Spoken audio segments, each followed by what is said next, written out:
Hey there, this is Malika from Mount Barker, and this is Match of the Day. G'day guys, Tim Jenkins here from Lobethal Football Club. You are watching Dartfish Premier Hills Football League with Pistols and Goldie. Yes, welcome everyone once again to another big afternoon of filming footies coverage of the Hills Football League Game of the Round. Jeff Pistola and the Call the Wild team back here at the Summit Sports Park in Mount Barker for the round at 9 Division 1 A grade clash between Mount Barker and Lobethal, and a big contest anticipated, effectively second and third on the ladder, and what's becoming an intense battle for top three places. And as usual, the regular Call the Wild suspects are on hand. Good afternoon to Benny Goldfinch. Pistols, great to be here, and we got a rainbow, so I'm happy. It's great. Yeah, that's right. You never know what's the end of that. And of course, the fantastic filming footy crew, our producer Tomia and master cameraman James, and of course the Sultan of Stats is with us as usual, Jane J. Hill. Good afternoon to you, mate. Pistols, Goldie, great to be here. Should be a fascinating contest here today. The head-to-head count from since 2010 is 18 to 6 in 24 matches. Sorry, Jade. That's right. And the head-to-head count in Mount Barker home matches is 9 to 2 in favour of Mount Barker. So the second time these two teams are playing here at the Summit, and last time Lobethal won by 74 points. So hopefully it's a bit closer today. Absolutely. And of course, a big thanks to all our worldwide Call the Wild stream media sponsors: Filming Footy, Sports Interactive, Dartfish, HFL sponsors, Police Credit Union, West End, Sports Power, Sharon, the Courier Newspaper, Rossdale Homes and Closey Supermarkets. And of course our club sponsors for today: Fitster Furniture, Zandcott Recruitment, Mount Barker Crane Hire, Turning Point Career Coaching and Consultancy for Mount Barker. And for the Lobethal Football Club, the major sponsors are Closey Supermarkets, Thomas Food International, and corporate sponsors GE Hughes Constructions, Lot 100, Mismatch Brewing, and also Quick Copy in Nord and Loan Co. Yep. And we're on relay to Lofty 88. Yes, so welcome aboard to Lofty 88.9 Radio with Altitude. Of course, that's brought to you by Adelaide Hills Insurance Brokers, Gav Godeke and the team, Mortgage Choice Adelaide Hills, and Fitness Life Studio, Allgate. So thanks very much for the support. So Lofty 88.9 Adelaide Hills. Absolutely. Trust you're going to enjoy our call. Now, not only is it a big occasion on the field today for the Mount Barker Football Club, but also off the field. There'll be plenty happening, I suggest. The Barkaroos hold a reunion to celebrate the premiership deeds. The 1982 A-grade side, and joining us pre-match is a man who used that final and perhaps the one the next year as a bit of a springboard to a pretty handy SANFL career over 208 games. Welcome to Steve Geyer. Thank you, Jeff. Lovely to be here on a glorious winter afternoon. Typical Hills day, mate, that's for sure. Now, no doubt the stories this afternoon, all the marks will get higher, the kicks will get longer, but just take us back to that 1982 flag. One with some adversity, I think. A lot of adversity. Losing the points, etc. Yeah, we Mount Barker Football Club decided to not play in a night competition final, which cost us 6 points. So we tumbled, I think, from top of the ladder down to 6th or 5th, I think it was, back then. And had to win the last game of the year to make the finals, to get into the finals, and then went all the way through to win the flag and beat Onkers on the final day. Yeah, so you actually played from late in the season. You would have played elimination finals because it's the final four, wasn't it? Final four, so it was elimination. So yeah, it was all the way through. Couldn't afford to lose a game. Yeah, well, fantastic. So grand final, because Onkers 14 points at quarter time, led by 5 points at half time. Good third quarter by the Roos. I think you turned to home 13 points ahead with the wind, but a bit of a disparate last quarter. I think it ended up 3 goals to 2 in favour of Onkers, but you held on to win by 11 points. Yeah, it's sort of 40 years ago, mate. It's the old memory's not quite as good as what it used to be, but I do remember it was always against Onkers. It was a physical contest. It definitely was, and I think early on in the game, Richard Hill copped a fairly good hit early on in the game. Well, actually, we've done a bit of research here, and I don't know if you picked that up on the camera. There's a bit of an incident there involving Richard Hill. That's it. I think Brownie was his. Was the other one. Trying to just take him off there. I think it started the second quarter. That was. I think just it was. Trying to unsettle it was. But I think Hilly had done a bit of damage before then anyway. I think Hilly does a fair bit of damage whenever he plays, be it either with the ball or without the ball. Yeah. So he was a key player within our side that year. And yourself? Centreman, wingman, I gather? Yeah, wherever Johnny Muhammad wanted me to play, I think I was happy with that. And once again, just saying that we don't get any older, but this particular guy here is Stephen Geyer. Yes. So lost a little bit of hair since then. Was that a bit of a worrying from, we'll get on to some other things you've done, perhaps gave you that sort of situation. But as I said, next year you go back-to-back flags, Mount Barker for the first time since 69-70. In fact, that flag you won in 82 was the first one in 12 years. Yes. 1983 undefeated, then you head off to Torrens, mate. And, when you look back on it, mate, as I said, you're a bit under, not underrated as a football, but perhaps one of these guys that didn't stick out. How good you were? I wouldn't get too carried away. 83 was brilliant. Undefeated for the year. We had a really good side, kept the nucleus of the 82 together, and went through undefeated. And that year, if you remember rightly, was a combination of the whole lot. So Division 1 and Division 2 were all tied together. So it was. Oh, that's right. Yeah. So there were some pretty horrendous scores in some of those games that we played back then.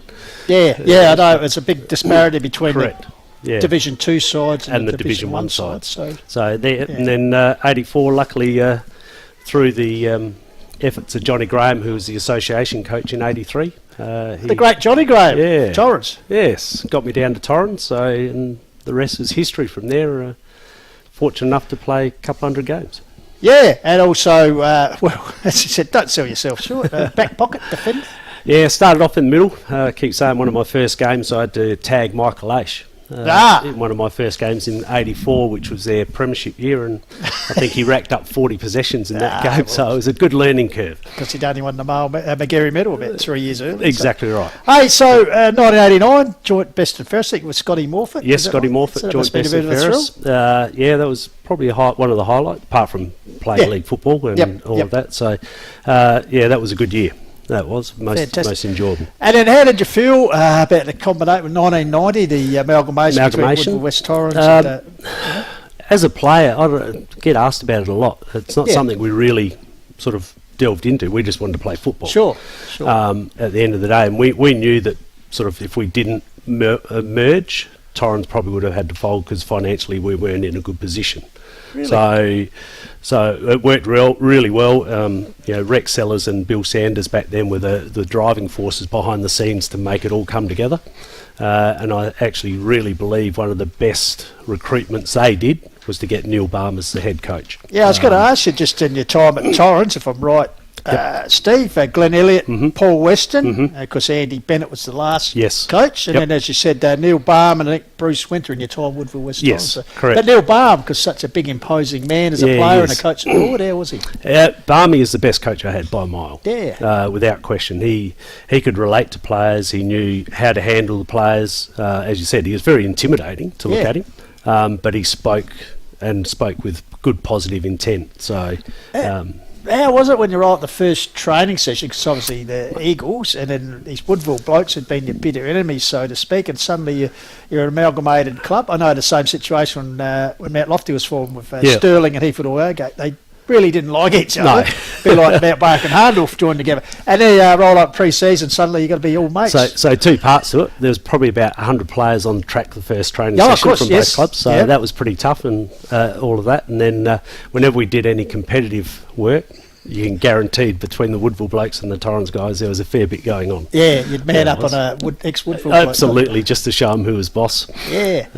Now, I don't think you actually got to play in that 93 flag, but just to be part of the club and winning it, because Torrens had been a long time, 53 I think, and of course Woodville had never won a A-grade Sandford premiership. So 93, unfortunately I played the first half of the year in 93, but I had a few knee injuries throughout my career. And then halfway through 93 my knee sort of finally gave up the ghost. And I decided to let a younger guy have a game through the reserves and league and pulled the pin. So the cycle returned from where it all started. Steve, must ask you were a Mount Barker junior? I was a Mount Barker junior. And probably the other point is that I played all my juniors down at Sturt and played about 30 reserves games at Sturt. What led you to Torrens, apart from Johnny Graham? Well, Jack Odie basically said that I wouldn't play league football, so to go back and enjoy your football, which he did say to a number of other players, I know who went on being a King Klomp. Yes, as probably a fairly notable person. Yes, so, the one that got away. Like I remember a state under-15 coach, because Wayne Carey was playing for North Adelaide at the time, dropped him from the stateside, oh, you'll be no good. Yeah, that's right. We're not Go going to be figure. one of the great players. So, back to Mount Barker, and then, of course, finished your playing days, but then A-grade coach. Came back Mount Barker 90 and coached 94, 94, 95. Playing coach? Yeah, playing coach. Yeah. Limited success. Yep. And then the club were fortunate enough to get Malcolm Williams back as the head coach in 96, and kept playing for another year with Malcolm, which we made the finals that year. Yep. We recruited pretty well. A couple of ex-Torrens boys or Eagles boys came up, in David Foote and Stephen Moore. Yep. Which gave us a fair bit of impetus. It did, and we're able to and then from there, the Mount Barker progression kept moving forward to play finals every year. So we've just seen the conclusion of the reserves game here. I'd say a pretty good win for the Barkeroos. 5-6 have defeated Lobie 3-4, and I think Mount Barker with a few injuries in the A-grade and guys out of illness, and Lobie was sitting high on the list, so a very good win today. So just quickly, 2004, we talked about 82-83 back-to-back, so you completed the back-to-back with Albie Lewis. Yep, and correct. then you in 2004. In 2004, yeah. Coaching's interesting, isn't it? A coach has a certain amount of... When you're winning it. Yeah, it's really easy when you're winning. Coach has a certain amount of play, and Albie had put a team together. Yep. And I took that team over, and they were pretty much a self-driven team. Yeah. They were, so, I was basically looked at it, I was a chess master moving chess pieces when things weren't quite working right. Similar, Steve, we mentioned before about 82, the struggles to get through to actually win what happened, and then you said most of the guys were to give it. So was that the same sort of feeling, 82, 83, the Mount Barker combination to what you had in 2004, where they were such a tight unit? Absolutely. Yeah, I'll tell you a story. We played Lobie. It was the only game we lost for the year in 2004, and we played Lobie at Lobie. Yep. And I did no preparation for the game because I wanted to see if how self-driven they were. Yes. And you guys rolled us by about 8 goals. And that was a fairly good learning curve for the boys, that you might be good, but you're not.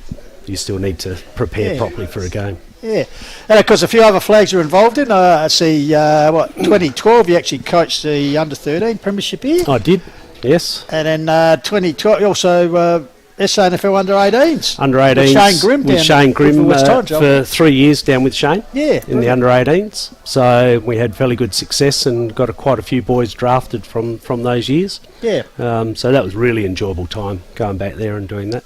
And your involvement in footy at the moment, Steve? No involvement. So once I finished... What keeps you busy? Once I finished it with the Eagles, I went and actually coached Prince Alfred College first 18s for 3 years. Yep. I did, which was again a great highlight. Really different scenario to SANFL. Yeah, sure. Being within a college system, but that was fantastically enjoyable. Yeah. And then since then, it's enjoying fishing in the winter months. Well. Yeah, it is, and watching the odd game of football. I tell you what, mate, you'd probably be better off up the Murray or somewhere today. It might be a bit warmer up the Big Bend or somewhere. That's it. At Morgan. But just quickly, before I let you go, because I know you've got a busy afternoon catching up, and said, tell them how good you were. Tell a few good stories. Probably about 19 other blokes tell you how good they were as well. Exactly. Just a new complex here. What do you think about this? This is magnificent. Yeah. It really is, and it's going to take a few years for the surrounds to develop, but from an oval perspective and a viewing perspective, I think it's absolutely fantastic and long overdue for Hills football in general. Yep. And we're just looking a few images around, just the layout of the place, and it's great. As you said, it'll take a bit of time because Mount Barker, that traditional spiritual home back there at Howard Lane, but they're building on something here. Absolutely, and you've got to start somewhere, and they'll build their own heritage and their own traditions. They will as they go by, and notice the mural on the race and all those sort of things. So it's the little things that will make a club really form together and become a great club. And just quickly, back in your days, mate, could you imagine women's football taking off our club? No. You might have got told over the pickets a few times you played like it. Yeah, especially when I had a mullet. But it's the involvement of women's football, or women's sport in general, has really taken off, and I think it's a great thing that they can be involved in whatever level they want to play. And to get them out there, it's only going to get bigger and better, and I think you've seen in AFLW the improvement in women's football since its inception has been fairly big. Yeah, fantastic. All right, mate, and just quickly, no doubt you'll be hoping for the current day Barkaroos to show the boys. 40 years ago. I know we talked about the cranium and everything, but does it seem 40 years ago since that's happened? Only apart from trying to remember parts of the game. But it's lucky everyone else gets old, isn't it? It is, exactly. No, look, it's 40 years ago. It still feels you see the guys and you know who they all are and everything like that. Fantastic. All right, Steve, thanks for joining us, mate. Well done on what's been a great career. As I said, SANFL and also in the Hills Footy League. And enjoy your day, mate. Will do. For your time. Thanks, Jeff. Thank you. All right, you're on the call a while. We'll just take a few sponsorship ads and we'll be back shortly for the start of the game. Thanks, mate.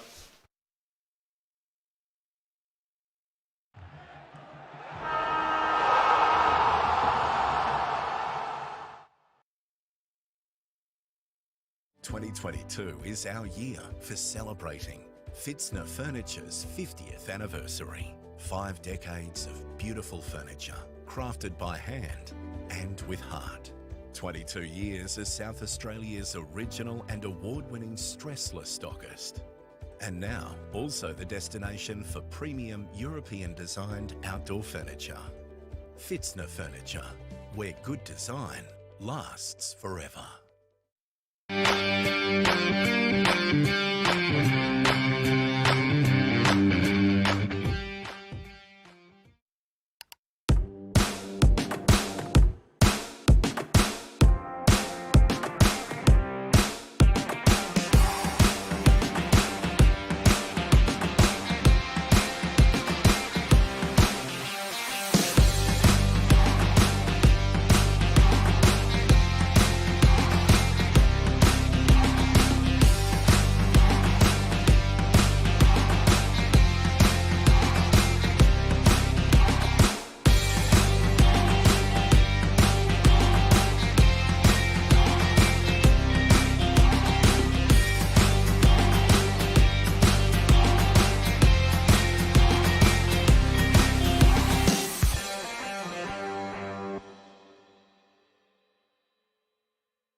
Hey there, this is Malika from Mount Barker, and this is Match of the Day.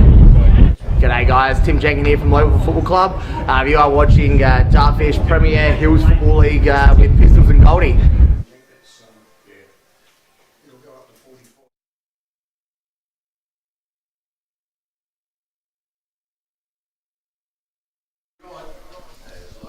And welcome back to the Call of the Wild, coming to you through filming footy back here at the Summit in Mount Barker for the second week in a row, and anticipating another big game, although last week a bit of a blowout goal, but today really expecting a good tussle here between Lobethal sitting at second and Mount Barker. A game separates them on the ladder, but Mount Barker with a higher percentage. In charge of the action today is umpire Reece Williams and Scott Bowe. So all ready to start. So first ruck contest, we're underway here. Ball one down there by Braidwood, centre pitch area. Very gluey in there, Goldie, with the amount of rain we've had. Yes. First inside 50 looks like it will happen here for Pistols. For the Tigers, they go long and strong into defence. Lyons tried to present himself there in defensive 50. Grigg around the action early for the Tigers. Stokes from Mount Barker out towards the boundary line, and that's where it's gone. 55 metres out for the Tigers. Of course, entering this game on the equal amount of wins as Lobethal and 14 points, Mount Barker on 12 points. So 7 wins for the Tigers to start the season, Mount Barker on 6 wins. Here's Riley, gets around the corner to McWaters. He straightens the ball up. Good defensive mark taken there. Chop out, looks like it's Ethan Field for the Barkaroos. A few more long sleeve jumpers than we saw last week, Goldie. Why not? It's a little bit chilly here in the Adelaide Hills this afternoon. Bouncing ball, first to get Benny Scroby. Coughs it up. Trying to crash his way through there was Callums. Very good last week. Goes back, gets the ball again. Pinged by Riley at ground level. Play on, says the umpire. Feeds the ball out here. I think it was Henry Bruce, acting captain today. Gets the ball out here to Lyons. Flicks it back here to a teammate round the corner. Kick towards the wing area. Bouncing ball. Bell. Whistle is gone. There'll be a free kick to the Roos. Roos through Dale Payne, a bit of a scrubber kick towards the half-forward line. Here's a chance in the defensive 50 for James Elliott. He clears the ball out of the defence.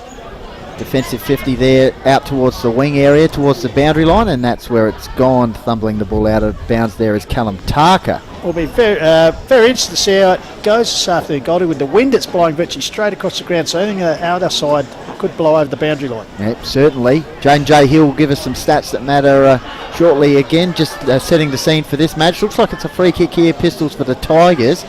And Peter Bampton, keen to see him in action today. Off he goes to the races. Kick inside towards the half-forward line, but that's a chop-out mark there for Mount Barker, and that looks like it's Malachi Lyons. Yep, Lyons with the ball, just on the edge of the centre square. What's on offer will go out wide to the wing area. Ball holds up in the breeze, reaching for it. It was a teammate. I think the boundary line will wing out. It certainly does. We could christen that onesie. Yes, onesie wing. Yeah. Onesie wing after last week. No doubt you need the onesie on today to keep you warm because it's a little bit brisk out there. So ruck duel, Braidwood over the top. Taken here by Greg, the past McGarry medalist. He's caught up. Ball held up there. Stokes getting involved. Goes back for a second time. Billy Stokes, well done. Ball once again held in there. Probably see a lot of pack football. I think that was Heartland at ground level. Finally the ball comes clear out here. Is it Worthley? Yep. Held up. And once again, the umpire will ball it up. Actually, it was a Callum Tarker. Callum Tarker. So we'll have a few of these today. Another stoppage. Of course, the umpires today, Reece Williams, Scott Bow Pistols back from SANFL duties this season. So we're keen to see him in action. Meantime, here's an opportunity for the Roos through Marshall Howe. And we got a free kick here. It was a boundary throw-in. Free kick for the Tigers to the mulletless Jack Stafford. So he's going to have the ball from half-back line for the Tigers. Kicks it towards centre wing out of side. All the play's been on that area so far, and that's carried out with the breeze out of bounds on the full. Malachi Lyons with the ball. Must say conditions have improved. This is your rainbow there. Yep. Before it was a little bit damp, but ground obviously will be... You can tell with the trees in the background. And Malachi Lyons just being pushed towards that good fence. day for sailing, I'd suggest. Yes. So he hits the ball, and you can see it hold up in the breeze, once again close to the boundary line. Getting involved there was Mitch Jenkin. Wonder if we're going to get a score in this first quarter. 0-0 draw. So the Academy boys, who today are Jesse Filmer and Lockie Wirtz doing the boundary work, so good luck to them. Tough job for them throwing the ball in as Brave. We got the ball down. Greg was lurking. Over the top there was a free kick. No, also there was Curry. Comes back to Greg. Deflects forward off Riley. Held in there was Field. Riley getting involved again. The boy from Illawarra, the playing coach. Just bulldozes his way through. But his kick is chopped off there through the agency of Heartland, I think it was Goldie. With the headband on. Okay. High ball, didn't go that far because of the breeze. Almost the mark there for Howe. Ball hits the deck. I think that's Peter Bampton driven into the ground, but it's a free kick here for the Roos to Samuel Callens. So Callens, best and fairest for the Roos over recent seasons. Looking for target there in Jordan Houlihan. Sweeping handball. Here's a chance for Stafford Pistols. He gets it on the Mitch Grigg. Yeah, Greg, a long sweeping handball out wide. Finds Bampton. Does a little candy around Heartland. No, he's caught the last minute. Here's to Macy. Impressed with him last week. The former boy from Nuriup. The chips up. Trapped there by Bell. It's under pressure there. Huckster. Good to see him back in the lineup the last couple of weeks, and the Academy boy will pitch the ball in. So we had just over 5 minutes of play. No score on the board yet here at the Summit on a bit of a blustery day. Braidwood got it down. Stokes involved. Got it out to Callens around the corner to Bruce. Hacks it forward towards the pocket there. Here's Big Hines. Puts his body over the ball. Close attention paid to him by Giorgio. Ball out over the boundary line. I think last touch. Trying to look free there for last touch, but the Academy boys just pictured it. Okay, boundary throw-in. Of course, keen to see how Houlihan and Mitch Carter go today. Right up there in the goal kicking in the Hills Football League Division 1 competition. Greg, umpire Bow, would have seen him a lot in the SANFL. Kicks into the middle of the ground. How's this going to hand up? Bit of mud area through the middle of the ground. Kick forward for the Roos towards the half-forward line. Worthley was around the action. Timmy the tractor. Jenkin working it towards the half-back flank. Picks it up on the wing now. Check sides it along the wing cleverly. Pistols, and that's taken by the playing coach, Aidan Riley. Yeah, so the boy from Illawarra chips it short. Hello. The other pass coach Fuller was in target. Interceptor was Worthley. Got it across here to a teammate. Worthley gets back in the old 1-2.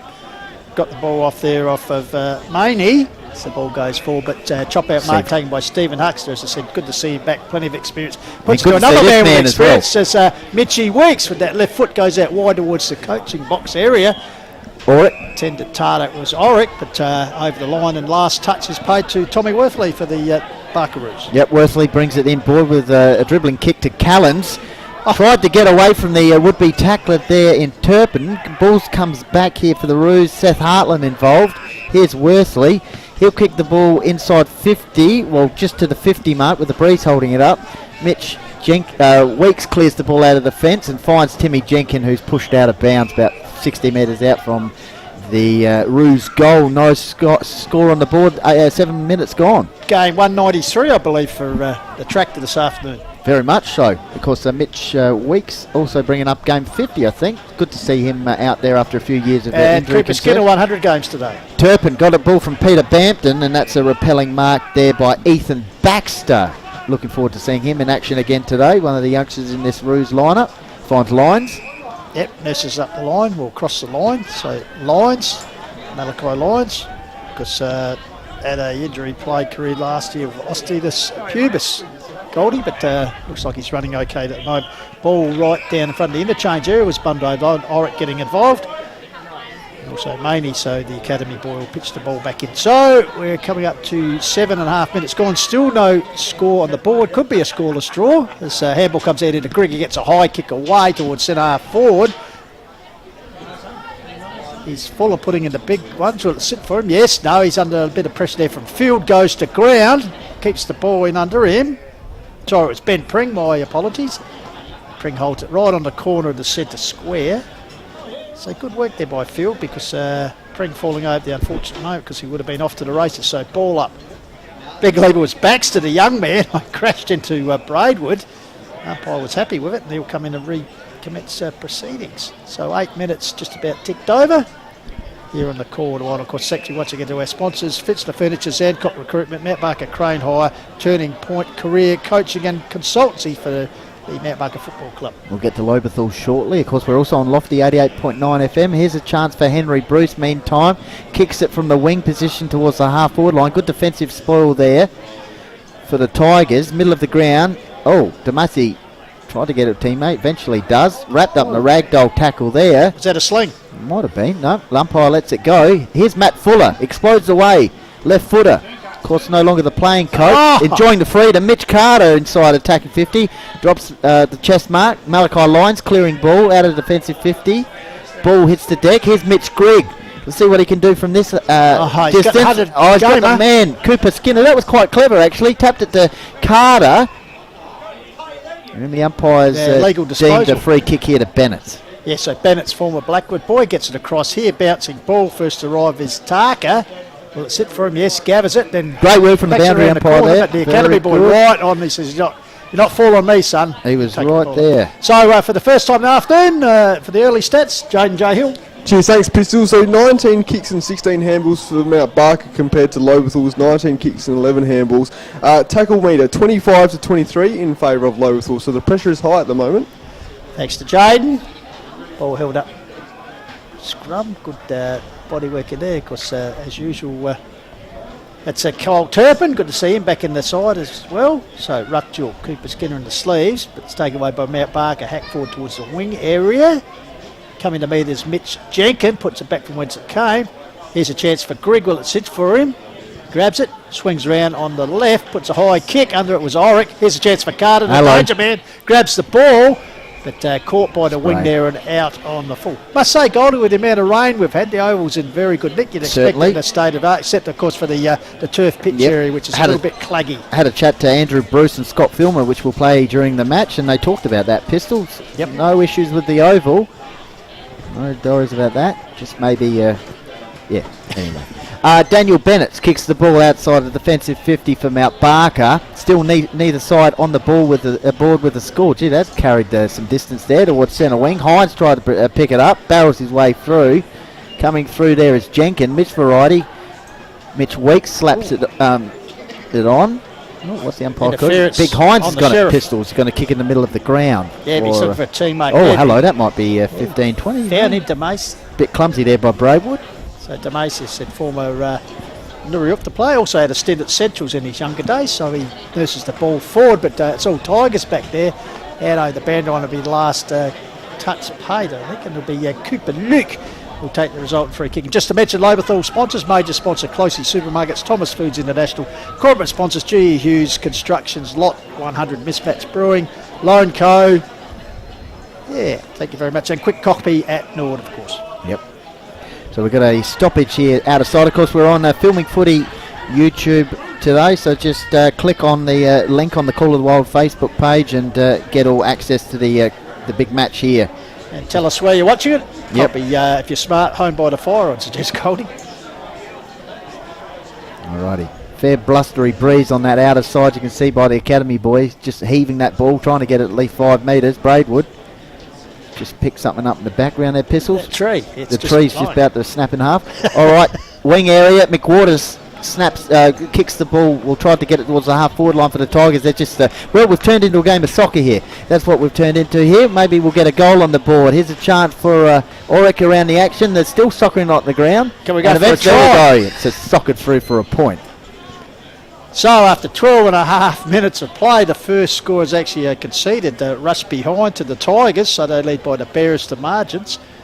As we said, pretty tough conditions out there at the moment. So it'll be Lions of the Phoenix variety, brings the ball back in. Over the head there, this could be another last touch. Might be. Carter was hopefully, yes, he's got his wishes. The ball did go over the boundary line as he's shipping it down the opponent there. So Russ Carter. Mitch Carter, a long way from home. Getting mixed up every time as he passes across to Timmy Jenkin. Only about 40 years difference. If you've just tuned in, Lobethal 1 point. Mount Barker yet to score. 14 minutes gone from a blustery summit here. Half forward line. Cooper Skinner takes a nice mark there in game 100 for the Tigers. Heaves the ball inside 50, gets it to at least 45 metres out, but that's a good defensive mark there for Mount Barker through Cooper Kupke. Quite impressive his game last week against Blackwood in that really good win by the Roos. Puts the ball up the centre. Hines got his hands, so the ball comes to ground. Going to ground is Mitch Jenkin. Coming in is Billy Stokes. He's held up. Timmy Jenkin arrives as well. So umpire Scott Well says I'll have it. So good to see him back, as Goldie said, from SNFL ranks. Always good to have players come back, and also umpires have done well at the higher level. Just adds that touch of experience. Fuller hacked it forward. Well trapped there by McWaters. Runs inside 50, puts it out towards the top of the square. Carter on the scene. Whistle is gone. That's a free kick to Lions, I reckon. On his face is Pring. Perhaps signalling there was contact to his Nana, but the umpire said no. So as Goldie said, Lions with the free kick. Yep. Here goes a short pass to his brother Phoenix in the back pocket area for Mount Barker. Okay, kick outside of the defensive 50. Here's Henry Bruce. Chain of handballs. Gets it on eventually to Billy Stokes from Samuel Callens. Payne around the area. Callens also applying a bit of pressure there. Timmy Jenkin ragdolled to the ground. It's a free kick for Mount Barker. Good pressure there by Payne. They got it all here in the timekeeping. Oh, that's holding the ball. Double holding the ball. Got it all in the timekeeping box. The egg timer was just going off there to turn the egg over, or the toast or something. So Timmy Jenkin, 193 games today. Puts the ball high. There's a chance for Cooper Skinner to target. It's under the ball there by Hartland. Bouncing ball gathered there by Phil. Comes out the back as a foot race on. First to get to be Bennett. He tries the soccer skip. Hello. Oh, nice. That's very nice. Gaelic football style. He might have. Ricochet style. But they get the ball back here. High kick by Cooper Skinner goes up in the air towards the line. Taken here by Carter. Gets it back here finally. It'll be Cooper Luke. His kick is half smothered. Bouncing ball. I tell you, it's scrambling football at the moment. Lyons flicks it across here to Dinger Bell. He's ridden right through the, nearly taken through the goals for a try. Lyons has to It's a bit like that at the moment. Locked up there and finally. 1 point, Lobethal, Mount Barker, 0 Carter, points. was it? Oh, terrific. The Gaelic football Russ style. would have been happy with that. Yeah. All right, meantime. Ball on the edge of the goal square. Real rugby sort of work. Peter Bampton extracts the ball. Tried to get it to Fuller. Sliding in there. Oh, here's a chance. Nice work. Callens just what's he's going to concede it? Hawthorn style.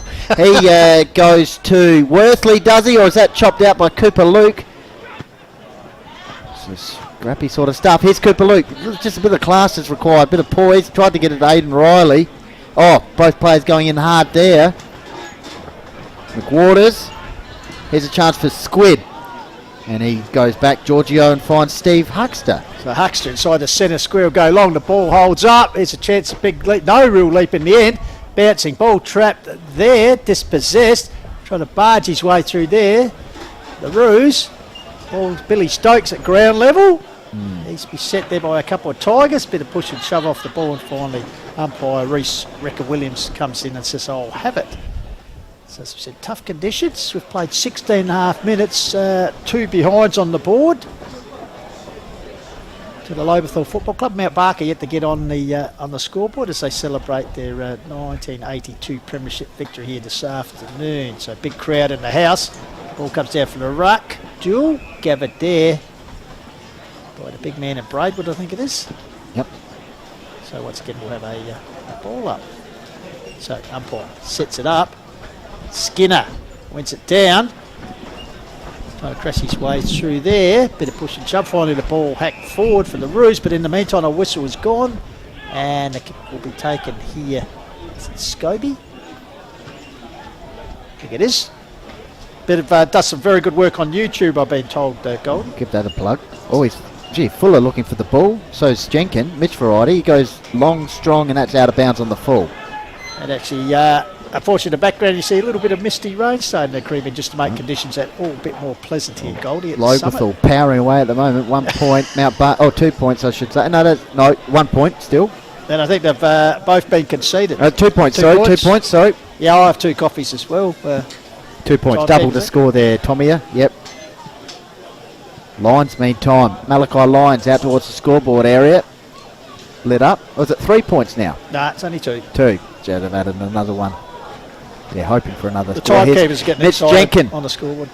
Out towards the boundary line. Ethan Bell just hacks the ball any way forward he can, but taking a mark there on the defensive side of the wing is James the Sheriff Elliott. So the Sheriff puts it back in town.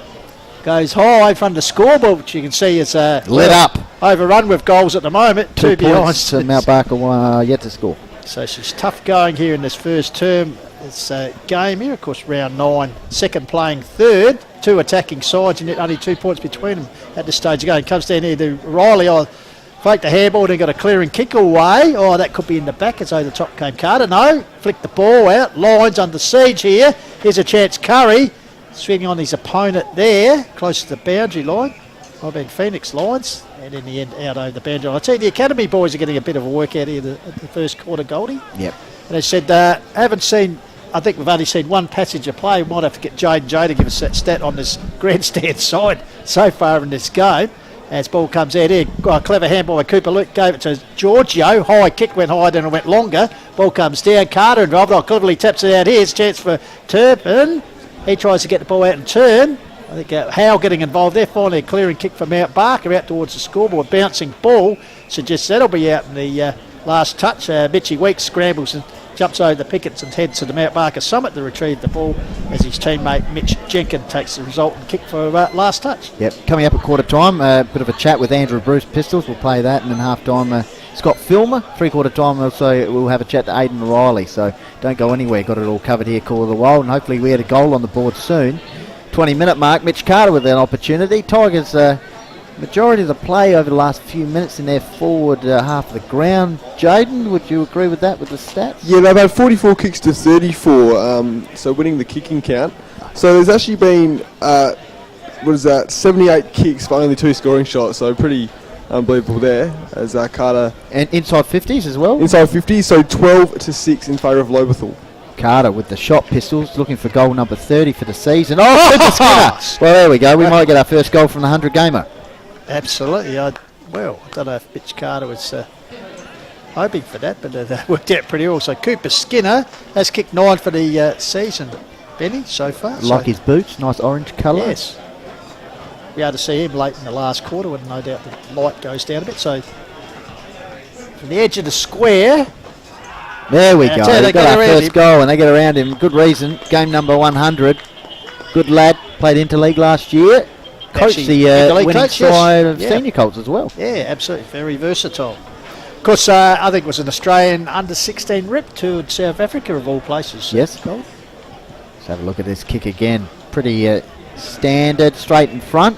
So Tigers, as Jaden said, have So well had done. to repeat forward entries, and they get that first goal of the match at the 22-minute mark. Cooper will be happy with that. As you said, his 100th game and just dominating the goal kicking in this first term. Yeah.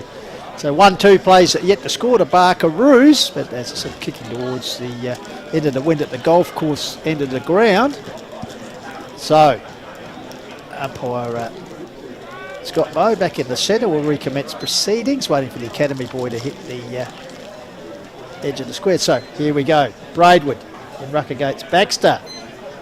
Two young men fly, one down by Braidwood, taken out of centre by Turpin, hacks it forward. There's a chance again. Cooper Skinner, he's having a bit of a purple patch here. Goldie's marked about 45 metres out.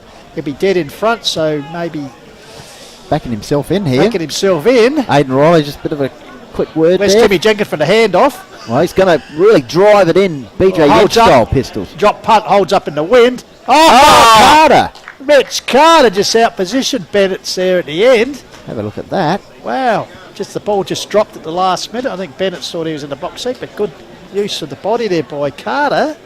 Just edged him out, and in the end a pretty easy chest mark, Benny. So Carter, chance of Bit of sunshine. Yep. So a chance here to Carter to continue the bright start towards the end of this quarter. So Carter going for his 30th for the season. Yeah, that's And he's pulled it straight across straight with the across wind the out in flow. the full. 23-minute mark. Just a reminder, quarter time. Andrew Bruce had a quick chat to him, so we'll play that for you. Coach him out, Barker. Here's Phoenix line.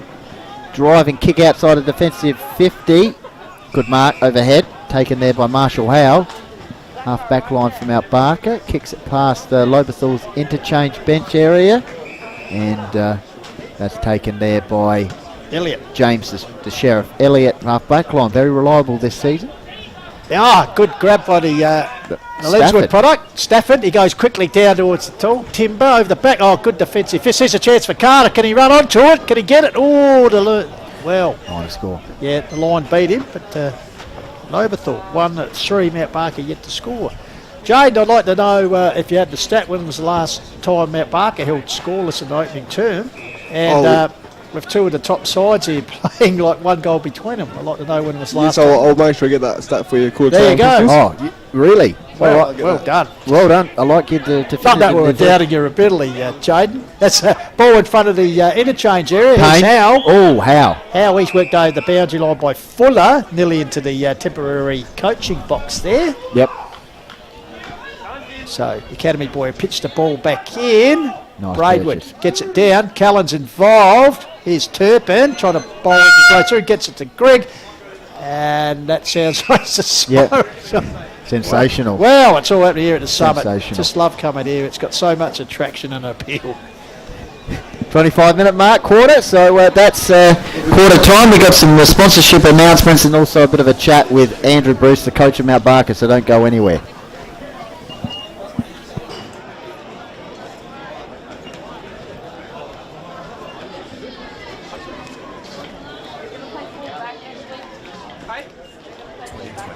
Is our year for celebrating Fitzner Furniture's 50th anniversary. 5 decades of beautiful furniture, crafted by hand and with heart.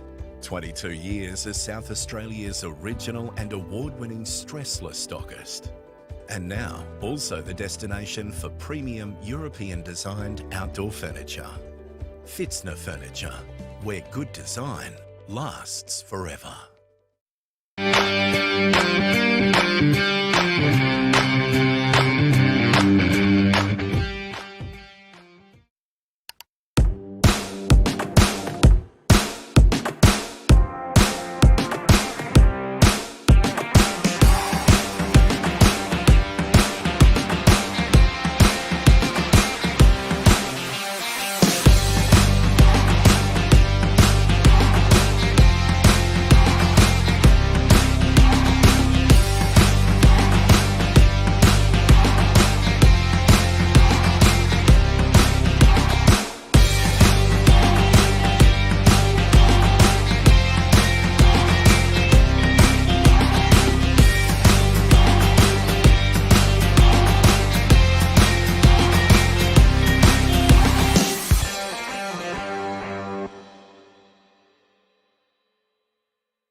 Hey there, this is Malachi from Mount Barker, and this is Match of the Day. Joined by Mount Barker coach Andrew Bruce here at the summit. Andrew, just firstly, last week, Indigenous Round Reconciliation Day, we had the walk from Larratinga and of course the mural. How was that for the club? Fantastic day, and got the win as well, but the whole day itself fantastic. Yeah, well, it was the whole week, and Thursday night especially, we had Shane Tonbury and David Booth present to the playing club, the playing group, and they shared the importance of Reconciliation Week and how important it is to us as a community. So yeah, the whole build-up was just fantastic to be involved in. Now you got Lobethal today. Quite a strong rivalry previously, and that's starting to build up again with you guys coming up the ladder this year. Strong first half of the season. How have you seen it? Yeah, no, we've had a good start. We're 6-2, I think, at this stage. So.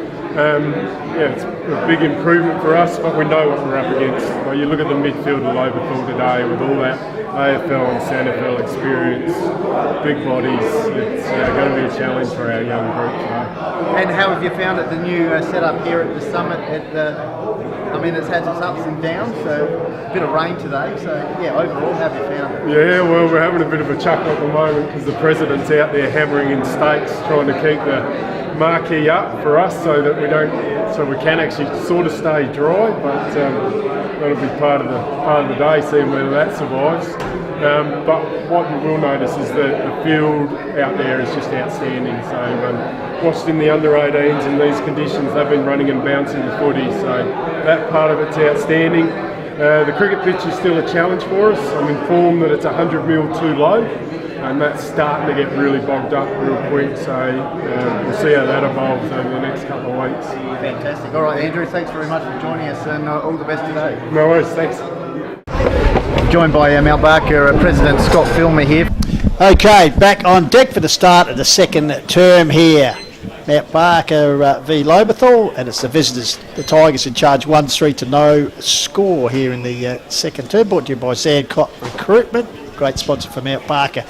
And looks like Alex Giorgio taking the first mark, defensive mark, puts the Tigers into attack. As they go forward towards the goal area, here's a chance, gathered here by Carter, who was so dangerous the first quarter. That's a fantastic finish there by Carter. Well, there we go. We took quite a number of time. I'd say about 30 seconds. 21 minutes in the first quarter for Skinner's goal, and Carter's gone bang inside the opening 30 seconds pistols.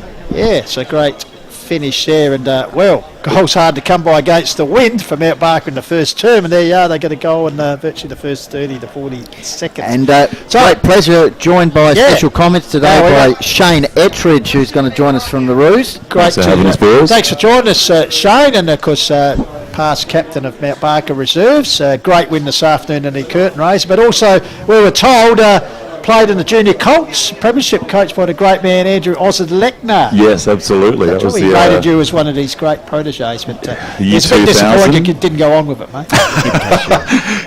Only kidding. Good man, Oz. Great man. Anyway, bouncing ball. Here's a chance for Payne, who was so good last week. Dispossessed. Ball out here. Here's a chance for Billy Staggs. High kick forward. Breeze holds up to Squid. Comes wandering out. Can he get the ball? He tries to tap it forward. Stafford hacks it forward the boot. First to get there will be Weeks. He overruns it, showing his pace out in the wing there, Mitchie Weeks. Here's a chance here for Cooper Skinner. 100 game. Oh, could have been in danger. Kick notes at the umpire. Giorgio leads the race over near the boundary line, and finally out over the line. I think it's Worthley appealing for last touch there, or deliberate. No, said the umpire, so we'll have conditions out there, Shane. It was certainly a classic Hills day, and not a lot of protection from the wind here at the summit. So there was a fair bit of breeze coming. The spectator side of the ground, or the grandstand side of the ground's quite difficult. But I must ask yourself, the ground itself looks in pretty good nick, obviously apart from the turf pitch here, but so that will very water true. There'd be a lot of grounds, potentially even Hanson at this time of the year got quite difficult to play on. So Lane would be on a day like absolutely. This. So we're very lucky to be on this surface. So Tigers work the ball into centre square, bouncing ball taken here by Greg. Bruce, the acting captain, they got a handball away. Teammate hacks it forward, but getting back is Giorgio. He's just starting Goldie to show his presence in defence. A couple of good intercept marks already. Yep. Captain for Lobethal. and hoping for a full year of run and dash from that defensive area. Maybe the odd goal pistols. We've seen that over recent years. Oh, headband there. Kick forward for Tigers, but chopped out there by Phoenix Lions. That was Benny Pring with the headband. So Phoenix Lions, is he looking for his brother? Yes, he is. Malachi Lions goes back to Phoenix, just fumbling it around there. Mitchie Weeks, what's he doing down there? Was he going to go? Well, look at the penalty. That's a bit of a comeback there, but it's gone through for a minor score. So the Tigers kick their third point, do they? 2 goals 3 to Mount Barker yet to score. 2 goals 4, sorry. 4, it's the official on the scoreboard here. So, kick out. High kick towards the outer side, kept under it again. Is that man Mitchie Weeks? He's bought his own football so far. Goldie's doing it all. Because captain of Lobethal's breakthrough cricket premiership in the summer. Here's the chance. Lions. Spring comes back out here. Baxter getting involved, gets across the Stokes. Oh, he's wrapped up in a good tackle by the YouTube boy in Scobie, but wins a free kick is Billy Stokes. Yep, Billy Stokes, captain the Mount Barker side earlier in the season with their win against Uradler. Kicks it out, tries Worthley. Here's a chance for Henry Bruce, sweeping a handball over the back to Worthley, under pressure by Carter. And just they're having a bit of a continuation of that chat that they had before. Might be a bit of Bailey Smith action there. Yeah, Scott Bowe, meantime, calls a free kick here for the Mount Barker. Umpiring been good so far, 2 of the best in the Hills Football League. Samuel Cullens with the opportunity here from the half-back line for Mount Barker, and that's not the best kick. That'll be last touch. Wing catches it. Will it? Yes, it will. Resulting to the dual McGarry medalist in Mitch Gridcott's first year. The Grigmeister General puts it forward. Peter Bampton almost. Peter Bampton, his new teammate, he has been paid. So Peter Bampton, who left the club the same size as he returned from his junior days. Yeah, 15-year-old. Forward. Pack brings it down. Oh, well wrapped up there was Ryan Borbasi. So umpire Bowe will come in and ball up. Dangerous territory here for the Barkaroo defence. Still yet to get a ball or even a goal on the board. Any score. Yep, Mitch Carter trying to do the ruck. Here's Aidan Riley, gets those arms up nicely. Handball out by Henry Bruce. Kai Turpin showing a bit of strength. McWaters, meantime, for the Tigers, fumbling it around, gets it to the Giorgio. He gets it on to Mitch Jenkin, soccers it towards the boundary line, and that'll be last touch for the Rouge. Shane, just any thoughts from the first 5 minutes? Yeah, it just seems that we're struggling to hit that target coming off of half back, and so much of Hills footy now is that attacking style of play requires you to hit those kicks off of the half back line. So we're just struggling to hit those. Case in point there. But if we get that link-up play, I feel the scoring opportunities will come. I know the conditions are pretty difficult out there with the wind, but Lobie seemed to be doing it pretty well. And one of the major features last week, so we'll come back to that, around the corners, Auric. But his kick is out of bounds. Picket fence area. Well, I was going to say, last week Mount Barker did it so well with those precise kicks, and today they're sort of struggling a bit. Yeah, I feel like wet weather footy can do some weird things to the mentality, and sometimes you can get yourself into just continuously playing it. And I think Lobie have probably started with a bit more of a aggressive mindset. Scroby mid-time's taking the mark here. Pistols inside the... Auric's taking the mark. He in turn goes... deeper inside attacking 50, but Malachi Lyons takes the mark there for Mount Barker, looking for options. So the Rouge desperate trying to get their first goal on the board, in fact their first score. We're 7 minutes in the second quarter yet. Last week was a little bit different, but meantime it's fumbled out of bounds, and Jordan Houlihan's down in the half back line for the Rouge. All the players basically around this action here. At the 7 minute mark it's Lobethal 2 for Mount Barker yet to score. So Bruce gets the ball forward, acting skipper today on trap by Big Hines. Here we go. Got it towards teammate there, I think it might have been Bill. Gets it to Stokes. Check side. This is better. Here we go. Put it inside. Here's a chance Payne. for Sid for Payne. He's got Timmy Detractor to beat. Game 193 for Timmy Jenkin. Gets the ball to cover. He rides in the agency of Stafford to assist him. He goes to ground. Mitch Jenkin over the top. DeMacy appealing for holding the ball. Yep. But umpire Reece Williams comes in and says, no go boys, I'll just ball it up. So just around from the scoreboard, which is Mount Barker yet to get on board. Lobethal a 2-goal 4, and we've played 7.5 minutes here on the Call to World. Trust you're enjoying our coverage. Let us know where you're watching and any comments. Yep. Of course, Mount Barker sponsors today. Fitness Furniture, 50 years of incredible work there. Zancock Recruitment, Mount Barker Crane Hire, Turning Point Career Coaching and Consultancy. And we'll get to Lobethal sponsors shortly as Greg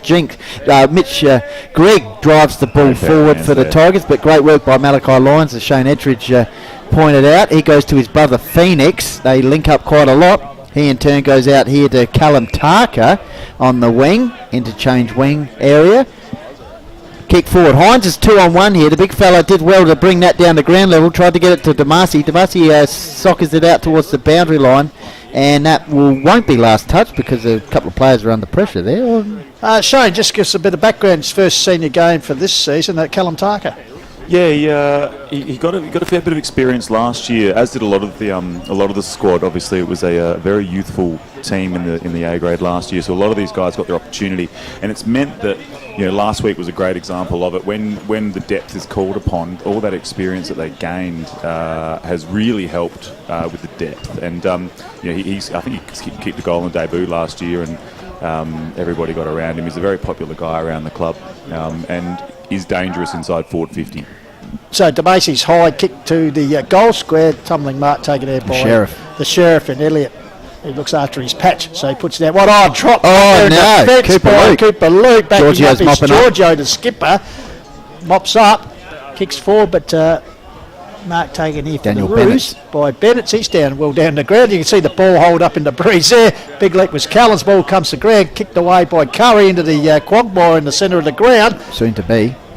Dispatch there was Pring. Stuck forward by Curry, who's followed up nicely, but playing in front and taking a mark there is Field. Field goes towards the outer side wing. Yep, looking for Worthley. He takes the mark. Just a good little period here for Mount Barker. Starting to get some passages of play together. So Worthley will drive the ball. We'll try and get it towards the half-forward line. That Breeze holding it up. And Mitch Grigg just saying thanks very much. I'll pick that one off. So Grigg, Jill McGarry medalist for Norwood, premiership player. Jack Odie medal. Jack Odie medalist, of course, out towards the wing area there for the Tigers. It'll be Carter versus Worthley. Nice work by Worthley. He's done a couple of good things in the last few minutes. Snaps the ball along the wing. Grigg once again looking to take the mark. Ball around the action. Here's Cooper Luke. Tried to get it onto Fuller. It's chopped out. Here's a chance for Mount Barker through Henry Bruce. Opening up the forward line. Ethan Bell's down there. Steve Huxter probably should have taken the mark there, but he's found Giorgio in turn links up with the Sheriff. Yep, Elliott, but his kick is chopped off by the big man in Hines. He's spent a few years up at the North Eastern Football League and also Central Districts. Joined the Roos a couple of years ago, and what a asset he's been. So the big man puts it inside the 50. Fisted forward, off by Braidwood. Ball Bell's lurking at the back. Macy lurking, can he get it? Threads his way through. Tried to get Stokes of a handball, but it was chopped off there by Fuller, I think it was. Ball held to him, so umpire Reece Williams will come in and ball it up. So 2-4, plays at no score. 10.5 minutes gone, second term. Call of the Wild. Yep, Call of the Wild on Filming Footy on the YouTube and Call of the Wild Facebook. Also on relay to Lofty 88.9, so good stuff there. Meantime, kick out towards the wing, and Pring will see the ball out of bounds against Malachi Lyons. That'll be last touch. And just seeing our sponsors once again for Lobethal. Yeah, Closely Supermarkets. They support everything, so thank you very much to them. Thomas Food International and corporate sponsors G. Hughes Constructions, 100 at Mismatch Brewing, Lone Co. and Quick Copy at Norwood. So Malachi Lyons, he's got plenty of it. Who's he going to go to here? Well, he goes up the field looking for good mark. Great pair of hands Ethan there. Bell. Great mark overhead. So spent some time down at Port Adelaide, of course. Yep. Central Rex, Bell. Bell kicks the ball up the wing. Hines presenting, brings it to ground level. Billy Stokes just slung to the ground there. And umpire says that's a free kick to Grigg. So Grigg, you just see the experience blokes in the Lobethal lineup at the moment. Grigg, Giorgio, as I mentioned, Giorgio here just taking that mark. Just starting to know what to do, kicking, kick behind the play. Comes up here to another experienced man in Fuller. Fuller goes forward towards the pocket area. Could have been a bit of holding on there. Pring with the headband. Another one, Peter Bampton. Round the corner. Taken by Riley. The boy from Illawarra touches the ball on the ground. Flicks out a handball into Luke. Luke quick hands back around to a teammate. High kick, I think it was Bampton. Goal square. Mopped up there by Hartland. He spills the ball. Meanwhile, the whistle is gone. What's going on? It's still live. No, playing for the whistle there, the Mount Barker boys. And finally... it's a pity Pring didn't still have the blonde locks there with the headband. He's got the headband on there. Bit of a Roxette look. That, absolutely. Scott Bowe, meantime, throws the ball up, 13-minute mark. Lobethal, 2-4. Mount Barker yet to score. Clearing kick out of defensive 50 for the Roos. Here's a chance, though, chopped out by Mitch Carter. Bit of a scrubby kick forward, and that's gone out of bounds there. Interesting ball drop there, Shane. I think Yeah, the wind might have caught. the wind takes it the moment it leaves your hands. Really important period this for Mount Barker, because I feel like we've been on top for the last 10 minutes, but yet to hit the scoreboard. It's important you don't give away a cheap one now. Kick outside a defensive 50 by Lyons. Chopped out here by Carter. See what they can do this time, Goldie. Entering the game with 29 goals. Carter kick inside 50. Chopped out there by Samuel Callens. Oh. So Callens' kick out wide. There's a chance here for the big man Kupke. Oh, bursting through there was Braidwood. That was good work by him. Ball taken in by Cooper Luke. Flicks out a hairball looking for the 1-2, but pushed forward. And I tell you what, that's going to be a goal. Yes, it is. Scored there. Was it Oric? Just wait and see. I'll get around him. He'll probably head towards the interchange. Might be Peter Bampton. Peter Bampton, my apologies. So, 13 and a half minutes gone. Peter Bampton with the third on the board for Lobie. They move on to 3-4. Mount Barker, Shane Edridge has joined us special comments. Disaster yet to get on the board. Yeah, that one certainly hurts. That's the coach killer, that one. I think, contested footy, we've started to get on top, and there's been a little bit of link up across the half back line and just not quite being able to hit the scoreboard. And those goals, those cheap ones, they hurt a little bit. So, but they shouldn't be too disheartened, the boys. They're starting to win the ball around the footy. Meantime, back in the middle. So, Roos have had a good period here. Trail by 22 points though. Haven't got a score on the board. They just need one for a bit of confidence. Stoppage situation, centre half forward, and it'll be a free kick here from Mount Barker. So what can they do from this situation? First touch, I'd suggest. Jordan Houlihan, one of the leading goal kickers in the comp, kicked 30. High ball, holding up with the breeze. Umpire's seen a free kick, and it's gone the Roos way here, Shane. All right, big opportunity here. These obviously not presenting themselves too often, so it's the most important kick of the match for us so far. He's kicked 10 goals. Oh, no. It's a raffle. Oh, no, he's getting just swiping the ball for yeah. him. Very Can't good. be bothered doing it himself. That's fair enough. Very good. COVID situation, you just wipe the ball. Just making sure that's the protocols. But as I said, Hines came from Riverton Saddleworth, I think, footy club. Spent some time at Central's Gold. He's kicked 10 goals in his 6 games so far this year for the Roos. Been pretty reliable. And I tell you what, there we go. He hasn't let me down. 15-minute mark, second term. There's the Roos' first score. That just brings a bit of belief, doesn't it? Now the margin's only 16 points. Yep. And Barker have been on top now for probably the last 10, and unfortunately gave away that goal just before, but that gets us back in it. So we might go to Jaden J and see how the stats are panning out. Yep. Geez, thanks, Pistol. So 33 kicks to 28 in favour of Lobethal at the moment. 12 handballs each, so deadlock on that count. 22 tackles to 19 in favour of Lobethal. Just some stats regarding the first quarter score of Mount Barker. It was the first time they've been scoreless at this ground, and also this year, and also against Lobethal in the first quarter. So there's some stats for you boys. You delivered. Well, delivered as usual, the postman. So back in the middle, Braidwood. Is he going to go up against Kupke here in the ruck? Bampton's in there. Peter Bampton versus Ethan Bell as well. Also, Callan's getting some serious treatment there for Kai Turpin. Callens, though, gets it out towards Billy Stokes against Cooper Luke. Beautiful hands to the big fella. Here we go. He started in the ruck. What can he do here? He squeezes the ball outside the right of the foot. There's Big Hines off to the races, 2 in a row. Shane, lovely stuff. Yeah, this is very important, and Kupke's showing his athleticism. This is something that, a real weapon for him. He's 6 foot and the rest, and if you're not careful of him, when he runs forward, he'll take on any mid running back towards goal. Lovely work there by that. And that was he intended that kick outside the boot to Big Hines. Yeah, we'll pay him that one, absolutely. Kupke there, you're saying bolt-like as he just pulled away. He strides away. He likes the ball on the deck as much as he likes it in the air.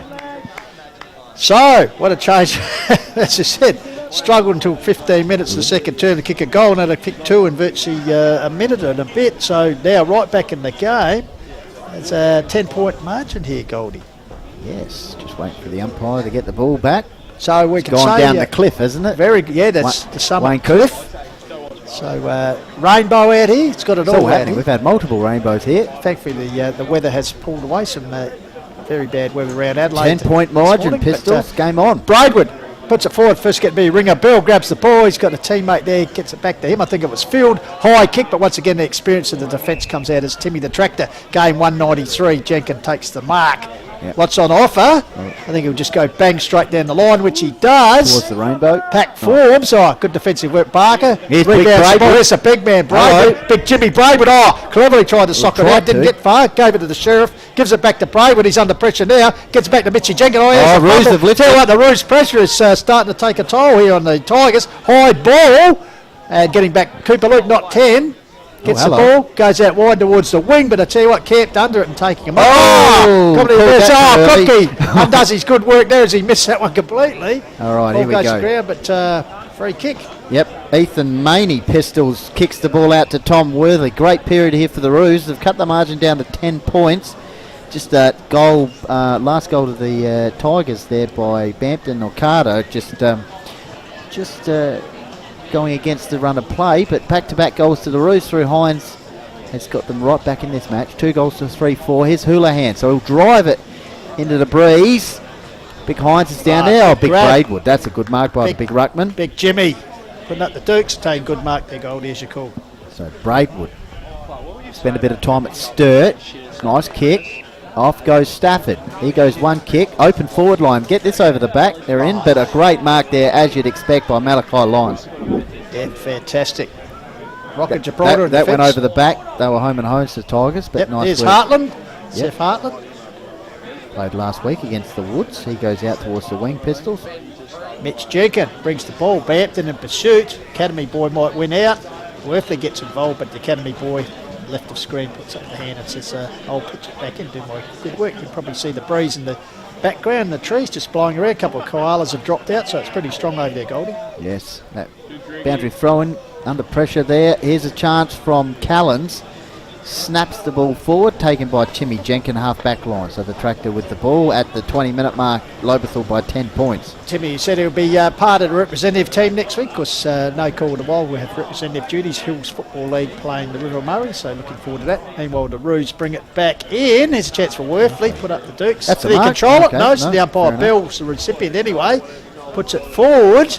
Once again, Houlihan out of position, worked himself to the front, took the mark, and quickly moves on. Get out of my way, he says. Bowling alley, he knocks them all over. Ball comes down here. It's a chance footy. here. It's at Ryan Babasi. Big Hines wanted that. But Big Hines, wham, bam, pinball style. So Ryan Babasi here. Tell us a bit about him. Last year's best and fairest winner in the under-18s, and he's come straight up and he's played every A-grade game so far. Elite user of the footy. Left footer. Now I've said that. So here we go. The hyphen will have the shot. I tell you what, umpire put Cropton's just moved a little bit too far. Probably blame me for that one. Yeah, put the Mason. offers on him. Down the cliff. Ball's disappeared. You'll learn, mate, the commentator's curse. Absolutely. No, I don't think Blackwood will have us back. I don't think we've called a winning game for them in recent times. times. He's developing really nicely. We love getting the footy in his hands and lowers the eyes really well. Great use of the footy, ripping lad too. And another one of these young blokes that are coming up, and not just to get the experience, they're contributing every week. Half-time chat. We're going to have chat to Scott Filmer, so don't go anywhere. Here's Timmy Jenkins, meantime. Tractor drives the ball outside the defensive 50 towards the wing area at ground level. Worthley got the ball there, I think by Maney. He goes up the wing. Here's Ethan Bell starting to get into it. Sweeping hand out to Kupke over the top. Nice work of the ball there to Marshall Howe. Meantime, here's Henry Bruce. Kicks the ball to half forward. Players just waiting for the ball there. Mitch Jenkins, meantime, got the handball out. Big Braidwood for Tigers. Got it onto Cooper Luke. Squeezes the ball out. Finds the playing coach Aidan Riley. So Riley, the boy from Illawarra, pushes it forward. Bouncing ball. This was Stafford. High kick towards the centre of the ground. And the club pot taken by Fuller on his left. Puts it forward. There's a chance for Cooper Skinner. Hello. Off the races. There's Ulrich. Oh, yes, to do is pop it over the top. Yeah, unselfishly gives it to the headband Pring. Just squeezes the it rock in. set, man. So, from the chief of goal, good work from the half-back flank. They've moved it forward, and the goal they needed to counter this little bit of a comeback by the Roos, Shane. Yeah, they'll that's sort of against the run of play again. But you feel that the 16-point margin at the moment is probably about right. Once Lobie get out the back, they seem hard to stop. Okay, J Hill, just some stats as we head towards half time. Gee, thanks, Goldie. So 47 kicks to 46 in favour of Mount Barker. Handballing count 19 to 15 in favour of Mount Barker. And the inside 50s also in favour of the Roos, 12 to 9. Because we must Is that the siren? No, that's gone too early again. Wow, what's No. Are we doing this again? the timekeepers are none plus as we are. That's this is like the Twilight Zone here. At the summit, I tell you. It's gone too early again. How long have you got? 4.5 minutes left. Yeah. Yeah, only 22 minutes gone on the call of the wild clock. That's all right. There's something there. There's something. Clock's broken. The siren's not working. Has anyone got a bill? Deja vu, reckon. Quick, go get a bill. Back in the middle, meantime, Braidwood. The ball taking the ball. The wind taking the ball there. Riley snaps the ball towards centre half forward area. 1-on-1 contest. Good attack on the ball there by Turpin. Good equally as tackle there for the Roos. And the ball's held up. Ethan Maney, the tackler. I tell you what, the only two premiership side watching this, they'd be having a bit of a chuckle. They used to tie it with a sundial and use the car horn. Absolutely, they're having a good time up All there. the I went up there technology here. grabbed myself a glass of red, and the line for the bar was fairly healthy, let me tell you. Now, as I was going to say, not only the two premiership points up for grab this afternoon, but the winner of this will qualify for the Courier Cup final, which is between the top two place sides halfway through the Been dominated season. by Handel for the last 7 years, Pistols. Yes. Undefeated 7 times in a row. Because they're So already in it. So the winner of this game will play off either next week or the week after, Goldie, depending on who wins. Huckster trying to feed the ball out. Stafford goes in hard, like his body work. Over the top is Tarka holding him, and also I think it's Marshall Howe over the top as well. Yep, ball up situation. Umpire Williams will throw it up. Umpire Bowie and Williams today doing a good job. Pick up for the Roos. Swinging around on the left towards the half-forward line. That Breeze taking it in certain areas of the ground. Here's Alex Giorgio. Just throws the ball up on the boot. Look at that Breeze just holding it up. How's Houlihan trying to take the mark there versus Peter Bampton. Bampton did well there. Found it to Cooper Luke. Snaps the ball to the half-forward line. Lovely work there by Maney. A bit of touch. Under pressure was Hartland. Chain of handballs. Roos under pressure here in the defensive 50. Don't want to concede a goal here. Got right back in the match. It's only 15 points the margin. And it'll be a stoppage situation with a couple of minutes left on the clock, Shane. Oh, hang on. No, it'll be Cooper Skinner with the opportunity. Tries to go into the forward pocket area. Looking for Jake Orick, and it's gone out of bounds. Just as we go around the grounds for Fitz and the Furniture, quarter time scores. Macclesfield 3-goal lead, Kersbrook 2-2. But just over the hill, as the breeze blows, a Chunga 4-5 leave Nan yet to score. Bit of a surprise, yeah. Demons going for 3 in a row, possibly Goldie. Yep. So, Henry Bruce, beautiful. Tried to get it on there to a teammate. I think that's Big Kupke. And with a couple of minutes left in the opening half, Shane Ettridge, just any thoughts there? It looks like Tigers got a chance. No. Yeah, important couple of minutes here for Mount Barker. We'd hate to concede in this little period. I feel like we're starting to win the footy around the contest, and you'd just like to see us get through to the break here and look to push on. Well, here's a chance, Big Hines. He's got Worthley running for him here, Pistols. This will be a pace 1 versus 2. How's Worthley going to go? And then he's got further Payne running down there as well. He's got to collect it. Just a bit of weaving and toing, throwing. Throws the ball on the boot. Payne will come in. Oh, good mark there for the Tigers. As I said, Sheriff. The experience there of Sheriff gets it out to Jenkin. Timmy Variety nurses up. Oh, nearly a one-handed to Greg. Goes to ground. Play on. Says, here's Worthley. Puts it up. Oh, big lead by Baxter. Comes off hands. Gracious. Lurking at a big man Brave. Once again, the tractor mops up. Gives it to his brother in Mitchell Jenkin. Yep. Bit of a mung kick though. Could cough it up. Worthley involved. Greg toe pokes it clear. Out of danger at this stage. Ball grabbed there by Field. Comes back there to Bruce. Goes to ground. Finally comes out to McWaters. A chain of hairball comes to Carter. Long way from home. Bouncing ball in the wing area. Intercepted there by Bennett. Puts it back for it. Come under the pump there was... Bruce, Steve Huckster. He got Riley in the middle of the ground. Can't be much time left. There we go. A bit of mud on the Guernsey. Matt Fuller, meantime, drives the ball inside 50. One of the last kicks of the half. Lines dropped that over the back of the bus. Here's a chance for Bampton. Could he earn a free kick there? Umpire lets it go. And that'll be held up deep inside attacking 50. 26 and a half minutes gone here, Goldie. Yep. So dangerous territory. They'd hate to concede a Watch goal the stoppage situation here. We'll keep our eye on the siren. This could be the infinite quarter. Here we go. Here we go. That could be it. No. Siren's gone now. Siren has That's all clear. finally gone in the second term. Entertaining term. Yeah, we're going to Both cross. sides kicking 2 goals for 1. So Mount Barker a 2-1 and Lobethal a 4-4. Shane Edridge, just quick comments. Yeah, it's as we say, that last sort of 45 seconds to a minute were crucial, and the boys did well to hang on there, and they'll go into half time with plenty of positives. As I say, we started to win the footy around the contest. Perhaps lacked a little bit of so just like we just needed a little bit cleaner in the forward 50, but we showed that we can score fast, and those 2 goals came on in a real hurry, and a bit of reward for effort. Mid started to work really hard on the inside, and against what you'd probably say is a bigger bodied outfit with the Lobethal boys, but with a lot of this stuff and in this sort of conditions, it's just mentality. And I thought the boys, they started to scrap and they started to share the footy a bit more, and as I say, they'll go into half time, and Andrew's got a bit to work with. Yeah, as we mentioned earlier in the call, just last week, that impressive run and carry game they had. I know the conditions are a bit difficult, but they fought back pretty strongly in that second term. I think obviously Andrew Bruce would have given them a bit of a rev up at half that quarter time. Yeah, no doubt. And you want to, the footies, we started to get the footy in the hands of those boys across half back, the Lyons brothers, and once they start hitting their kicks, and they're probably missing a few in the first quarter, but they started to link up in that probably the first half of that second quarter, and it makes a huge difference. Also the big man Hines, presently kicked the only 2 goals they scored. He straightens when us up. When he's in the game, they look so much better. Absolutely, and whether he's marking it or if he's bringing the footy to ground, you don't want to be that. You don't want to be the opposition bloke trying to get the crumb, because he'll sit you on your backside fairly.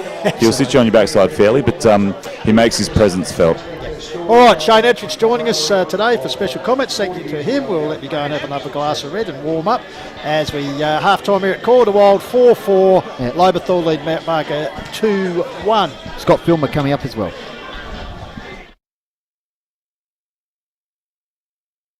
"2022 is our year for celebrating Fitzner Furniture's 50th anniversary. 5 decades of beautiful furniture, crafted by hand and with heart.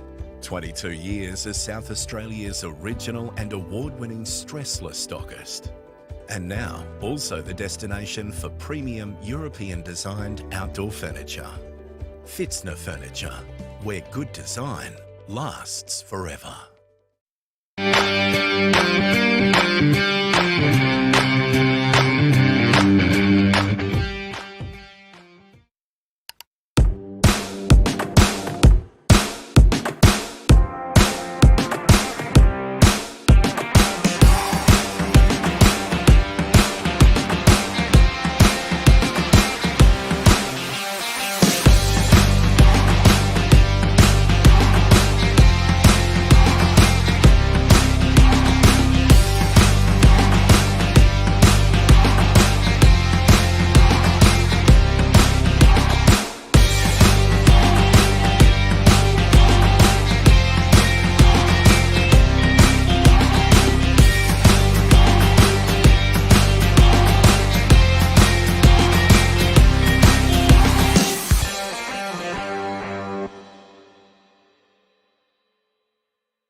Hey there, this is Malika from Mount Barker, and this is Match of the Day.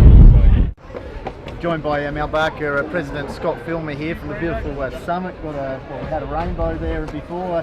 Scott, just trying to keep the interchange bench we are, yes, working down there. Look, it's a temporary measure, we know that. Council's got works booked in for the end of the season, so we would have liked to fast track it, but can't do much about that, so we've got to make do with temporary shelters until then. So small sacrifice to pay, I suppose, for what we've got here. Yeah, terrific day last Saturday with the unveiling of the mural. In fact, the whole week, just for watchers out there and listeners.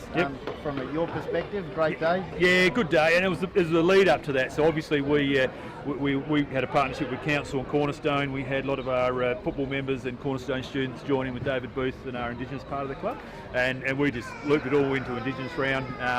And it's ongoing for us. We're doing a reconciliation action plan at the moment, and it's just about making sure that our kids who aren't Indigenous understand what we're doing, but also to make our Indigenous players feel welcome and empower them within the club. And just having that mural as the players come out. It was just grey concrete, so it's magnificent now to have a bit of colour, which is good. Would have liked a bit more blue and white and a few more kangaroos, but no, it's good artwork, and obviously Dave, who did the art, his son plays for the club, and no, it's good, fantastic. And we move forward to today's clash against Lobethal, which is fantastic, second versus third. The winner gets into the Courier Cup final against Arndorf, but Beautiful. Also a big day for the club, 40-year reunion. Some of the guys are already here. We're going to have a chat to Steve Guy. Yep. Just fantastic for the club to remember that powerful side from the early 80s. Yeah, and look, it was a powerful club back then. I think that year we had 4 teams in the grand final, so we got 2 flags from it, which was great. But look, looking through, it's great to see some of those names still involved with the club, and just to see the legends coming back through. I think Aussie's pretty excited.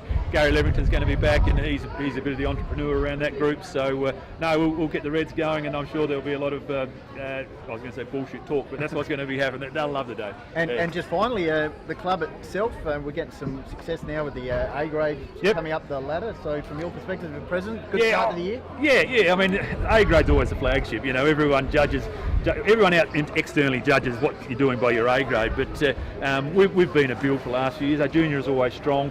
Numbers are growing. The camaraderie and the culture within that senior group was really good last year, and that was underpinned by our C grade being in the C grade grand final and the B grade grand final.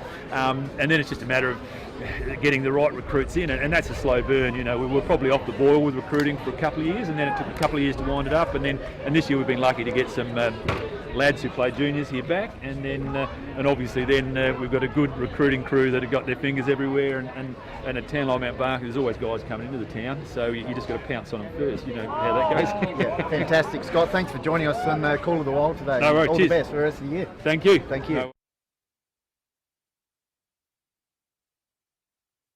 G'day guys, Tim Jenkins here from Lobethal Football Club.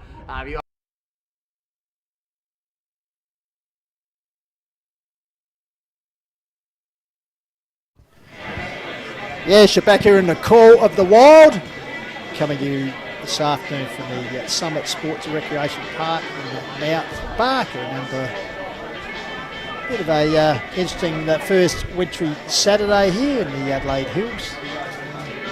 Yeah, conditions not too bad, but as we speak, there's a little bit of rain has just drizzled in. It was quite wet yesterday and today, but the ground holding up pretty well, apart from the turf wicket area, a little bit cloggy as you'd expect. But a pretty good game of footy on hand. Jeff Pistola with you here, and Jaden J. Hill with me at the moment. As we expected, second playing at third, and it's Lobethal 4-4 leading Mount Barker 2-1. What's been a pretty good game of footy, and we must thank our sponsors, Filming Footy, Sports Interactive, Dartfish, and of course HFL sponsors, Police Credit Union at West End, Sports Power, Sharon, the Courier newspaper, Rossdale Homes, and Closey Supermarkets, and also those involved with today's coverage for Mount Barker Football Club, Fitzner Furniture, Zancott Recruitment, Mount Barker Crane Hire, Turning Point Career Coaching and Consultancy, and for the Lobethal Football Club, we thank their major sponsors, Closey Supermarkets, they sponsor everything, Thomas Food International, and their corporate sponsors in G. Hughes Constructions, Lot 100, Mismatch Brewing, Loan Co.,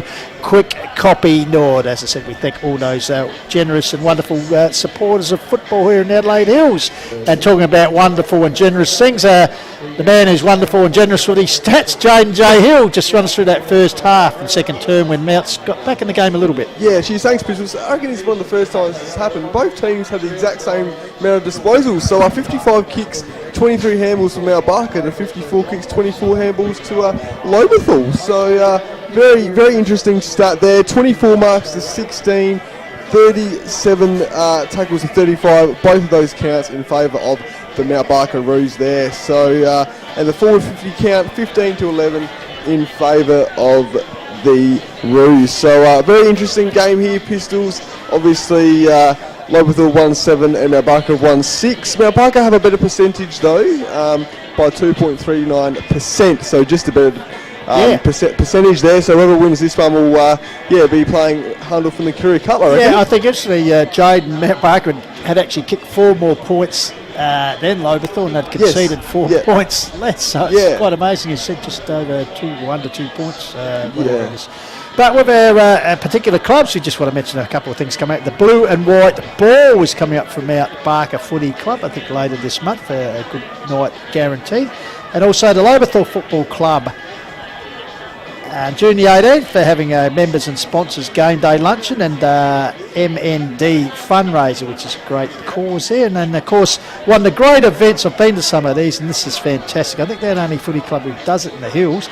The Hall of Fame dinner where they induct past greats, officials, players, as induct them into the Club Hall of Fame. Awesome. It's a fantastic evening, and as I said, they obviously have a code that they select them by, but and they've done over 4 periods of the club's timeline, and some bloke back in the 1920 when Tweedvale was in operation, they're involved, but they get honoured into the Hall of Fame. But it's a great thing, and like some of the greats that are in there from the Lobethal Football Club. Awesome. That's a very good night, but they've got that coming up.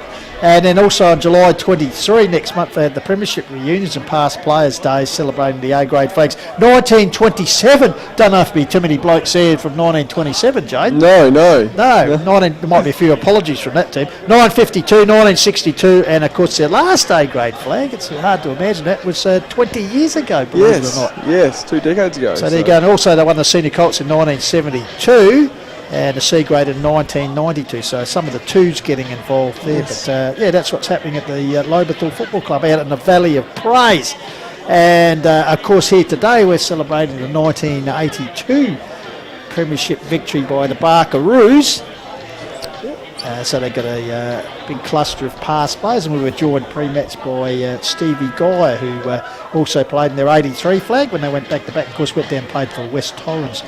200 games in the Sandford. We're a very good footballer there. But just what you engage from the stats, Jade, I'll just run quickly through the goal kickers. Obviously, Mount Barker, Hines with their 2 goals. Skinner in his 100th game. Carter, Bampton and Pring have kicked the goals for Lobethal. So what do Mount Barker need to do? Shane Ettridge is joining us in commentary comments today. He said that they've got to get more of that flowing game. I know the conditions are a bit difficult, but they certainly looked a bit better when they got the ball forward in that. Yeah, they sure did. Yeah, so it'll be very interesting to see how that quarter plays out. They actually had about 25 of the last 34 free kicks, so they did get the game back on their terms in some structures, but it'll be interesting to see if Mount Barker could hit the lead here. So very important game for both teams. So just the average margin between these two teams is actually 49 points. So hopefully it's a lot closer than the average margin there. So and Mount Barker's average winning margin is 66.6 against Lobethal, where Lobethal's is 35.3. So in the head-to-head count in Mount Barker home games,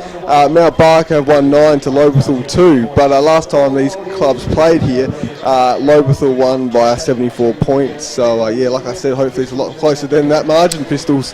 Absolutely. Shane Edwards has refreshed and has rejoined it. We might just get you at the start of this last second half here, Shane. Just have a look around, cast your eyes and see if there's any changes been made by coach Andrew Bruce as they face a 15-point deficit here as we're about to start the second half from Call the Wild. Trust you're enjoying our coverage worldwide.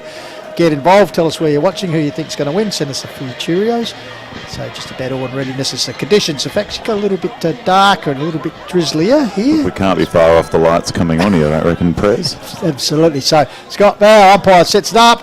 Braidwood with the first ruck dual win. Ball comes down here, racing through there was Oric. Got the handball back to Riley, so the playing coach puts the Tigers forward as the rain does start to become a little bit heavier here.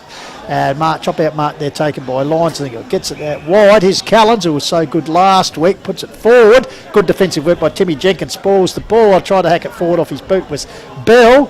Taken by Fuller though for the Tigers, gets it back to Big Braidwood. In fact, comes back here to Bruce around the corner, the acting captain, bouncing ball. Chance for Kupke, can he control it? Giorgio leads the race to the ball. But out of all that, Mount Barker have actually scored their first score at the golf course end. It just highlights how important it is to apply pressure across the half-forward line, and we've managed to make a turnover there and get a deep entry. So Giorgio, long kick towards the outer side, housing side of the ground, taken there by Mitch Grigg, gives off the run of Turpin. Quickly goes bang. Mini barrel there, it's got plenty of distance through it. Here's Carter getting involved. Bennett's is guarding him. Handball at the top from Lyons, comes back here. Teammate just managed to get the kick away. Once again attacking the ball in strong fashion was Waters. Calling for a handball there was Turpin, but it's held up in there by Barkeroos. Bruce looming. Worthley's there as well, close to the boundary line. Academy boy poised there, right on the action. And umpire Bow will come in and ball up. You can see the wipers going in the background now. Obviously the windscreens with the precipitation starting to increase, so they'll be watching through the moving wipers for the rest of the half, I think, Absolutely out there. Which is one of the joys of Hills footy, of course. The hallmarks of Hills football. You'd say that the first 5 to 10 minutes here are crucial in the just in how this game plays out. So Braidwood gates back, the ball comes down. Here's Grigg, who's been very good in that first half. Comes out to Henry the Bruce, the selecting captain in the absence of Ross Brooks. Puts it forward, Jenkin. Mitchell coughed up what he should have marked. He's perhaps a bit lucky there to get away with that. Handball out there, attempted to kick forward. Krupke looming with the shadow in the squid. Giorgio, ball over the boundary line, and Giorgio will take the ball from under the pickets and result in free kick last touch. Of course, we'll get them out Barker sponsors shortly. Major sponsors for Lobethal, Closey Supermarkets, Thomas Food International, corporate sponsors GE Hughes Construction and Lot 100 Mismatch Brewing Pistols. Meantime, Grigg slams the ball on the boot towards centre wing. Very slippery conditions now to start the second half. Lobethal leading by 14 points. Oh, look away, handball by Cooper Skinner out towards Pring with the headband on. Snaps the ball inside 50. Oric trying to control the ball under a bit of pressure there by a couple of Roos, and umpire Bo says, I'll have it. Of course, the Roo sponsors today, Fitz's Furniture, 50 years of service, Zancott Recruitment, Not Barker Crane Hire, and Turning Point Career Coaching and Consultancy. So Ruckjewel hacked down by Carter. Pushed forward by Maney, I think it was. Bouncing ball. Here's a chance for Bell. He tries the soccer skills once again towards the glue pot in the middle of the ground. Taken by Big Braidwood. He's actually brought down almost in the centre of the ground. Umpire Reese Williams, close proximity rules at no prior to get rid of it, so he'll come in and ball it up just almost in the centre square, centre of the circle. So Ruckman, no real clearance by either man. Taking it off, shugging his way through as Riley got to a teammate who goes long. Here's a chance. I'll come up the boot of Lyons there. First to get there will be Fuller. He's taken by a couple of Roos, including one there in Phoenix Lyons, I think it is. Of course, today's game also on Lofty 88.9, Adelaide Hills Community Radio there, or lofty.org.au. So if you're just keen to have a listen, also on that. But live stream is on Filming Footy YouTube. Pistols as Cooper Luke breaks away from the stoppage, kick forward, and it's gone through for a minor score. Check out the Cool and Wild Facebook page for all the info. Just there. notice Ben Curry sort of warming up in front of us on the interchange. Looks a little ginger, doesn't he? Yeah. Looks a little bit proper. Yeah. Important player in this Tigers line. Meanwhile, Lyons has disappeared to Nan over the cliff face. We might have to send out the SES to get him back. Did you get a score from Nan? No, just waiting for Outer Electrics to come in. But I can tell you, I have got a score. Kersbrook 5-4, Macclesfield at 6-2. 4-point margin in front of the Bloods at half time out there. Jaden J. I've also got a live score, so 8-3 to 3-7 in favour of Bridgewater against Onka Valley at half time. What was that score again? 8-3 to 3-7. In favour of the Raiders. Yes, in favour of the Raiders. Malachi Lyons. Plenty of it, as per usual, across that defensive line for the Roos. Clearing ball outside the 50. A good pick up there. And held up on the tight on the boundary line. Might be Big Bennett's, I think. Yeah, it's been a very important inclusion into the side. Just how he structures up across that back line. Big body. And he's very clean for a big man. Because a premiership player, which they haven't had at Mount Barker for a while. No, there's been there's some experience. Absolutely, he's got that experience out there. Although having said that, there's probably a few premiership players just to our right up enjoying themselves from. They are having a great time up there. As I said, it took me a little while to get myself a glass of Cabernet. Sure, the goals got longer and the marks got higher, and we'll hear about that later. Anyway, meanwhile, back with the current Barker Roots, it's a chance for Worthley. Fumble to mark.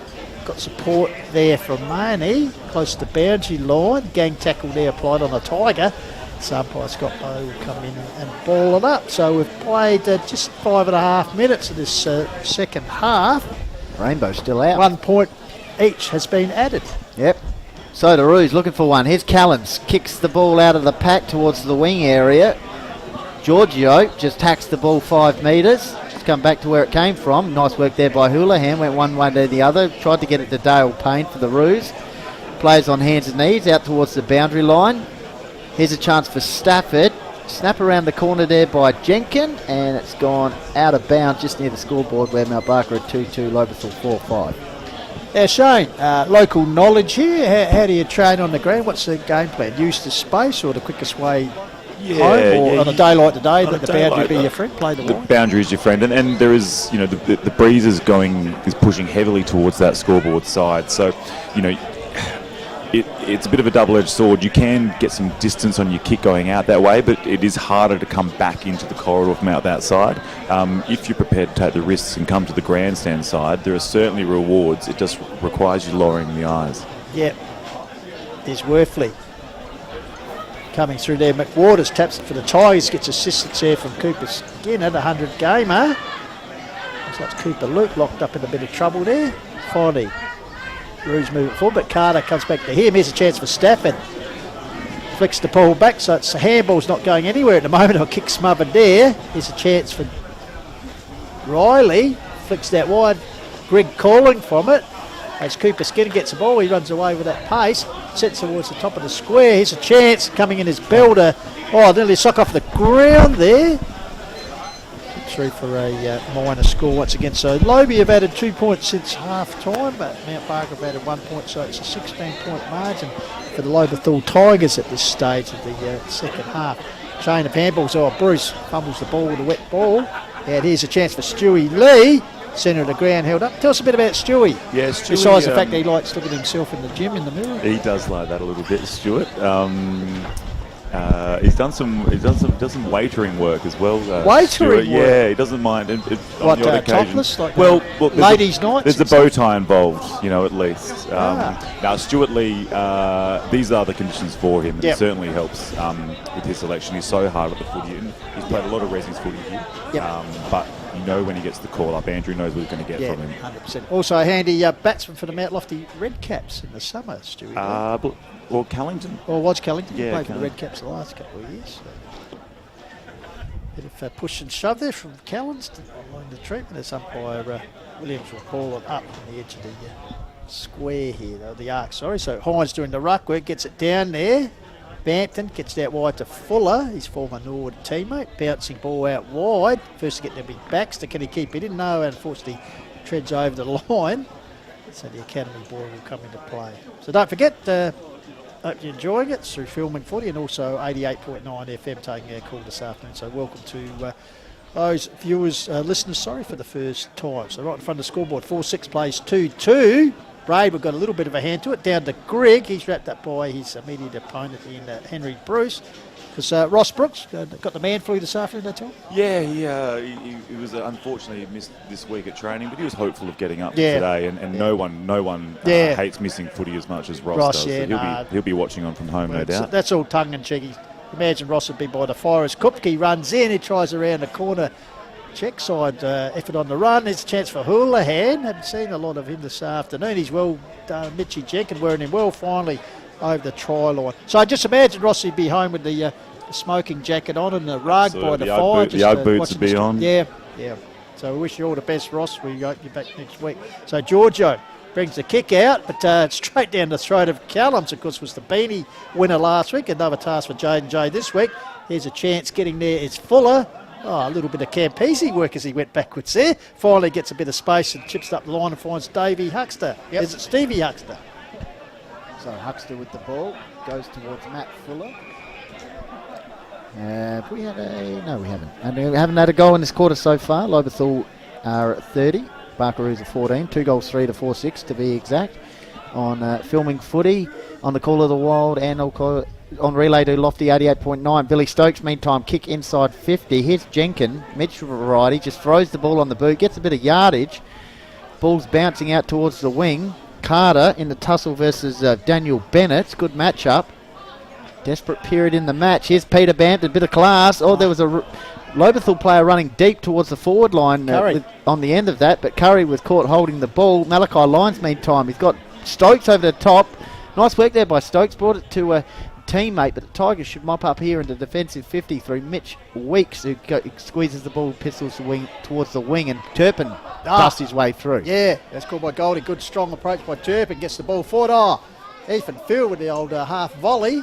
Comes out into a teammate. He's ridden into the ground. Umpire Bow arrives and says no prior.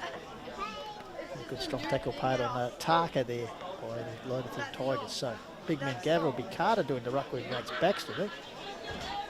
Ball comes down. Here's Turpin again using in these conditions. So it gets out to another ball in Greg. The Grigmeister General goes forward, puts towards the top of the square where we get a favourable bounce. No. Proof for a minor score. So third behind for the term to Lobethal. Yep. And Mount Barker have added 2 behinds. So 4-7 plays 2-3 here on the quarter. Phoenix Lions cleared the ball out of defensive 50. Tigers trying to get it back in through Peter Bampton, who gets a handball out towards Giorgio territory. That'll be... What's Giorgio thinking? That's a free kick for the Roos. He's just been handed the ball back. Courteous. I like that. That's nice. 4-7 to 2-3. Tigers away, and I think that's Howe, is he? He gets around Giorgio. Sells a bit of candy. Kicks it towards the wing area, but that's taken by the Sheriff there and James Elliott. So Tigers just holding that lead at the moment. 4-7 to 2-3. Important period. And it's gone out of bounds. Of course, the Roos kicked a couple of goals in that quarter through Hines, the second term, 13 minutes Like gone. see that poor trainer, he's moved. I thought he was turned to a block of ice in the orange vest there. He has moved. So, Academy boy pitches the ball back in. Working his way to the front was Jimmy Braidwood. Grabbed here by Bampton, sweeps a handball out. Intercepted there for the Roos. Comes to ground, taken by Bell. Gets quick hands. Oh, good pressure applied there by Curry, I think it was. Here's a chance here once again. Turpin.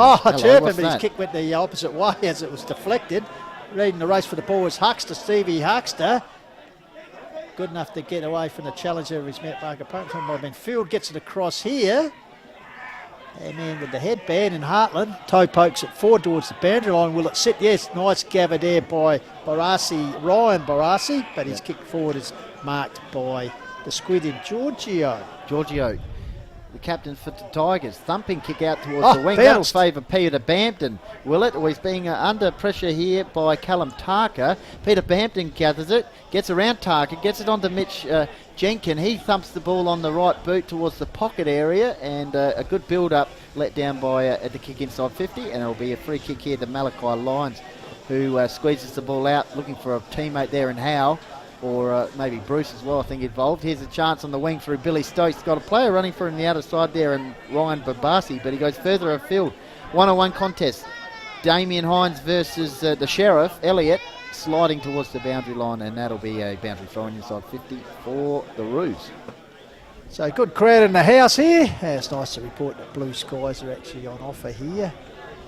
So the rain has abated, so a bit more pleasant playing conditions, but we've still got that little bit of wind out there, I'd suggest. So here's a chance for the Roos deep in their forward line. Can they get a goal, opening goal for the second half?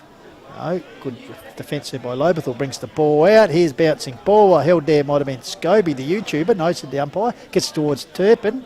Great work by Stafford. The Lenswood Express comes through, just chips up the line. Here's a chance for the 100 gamer and Cooper Skinner versus Lyons, close to the boundary line.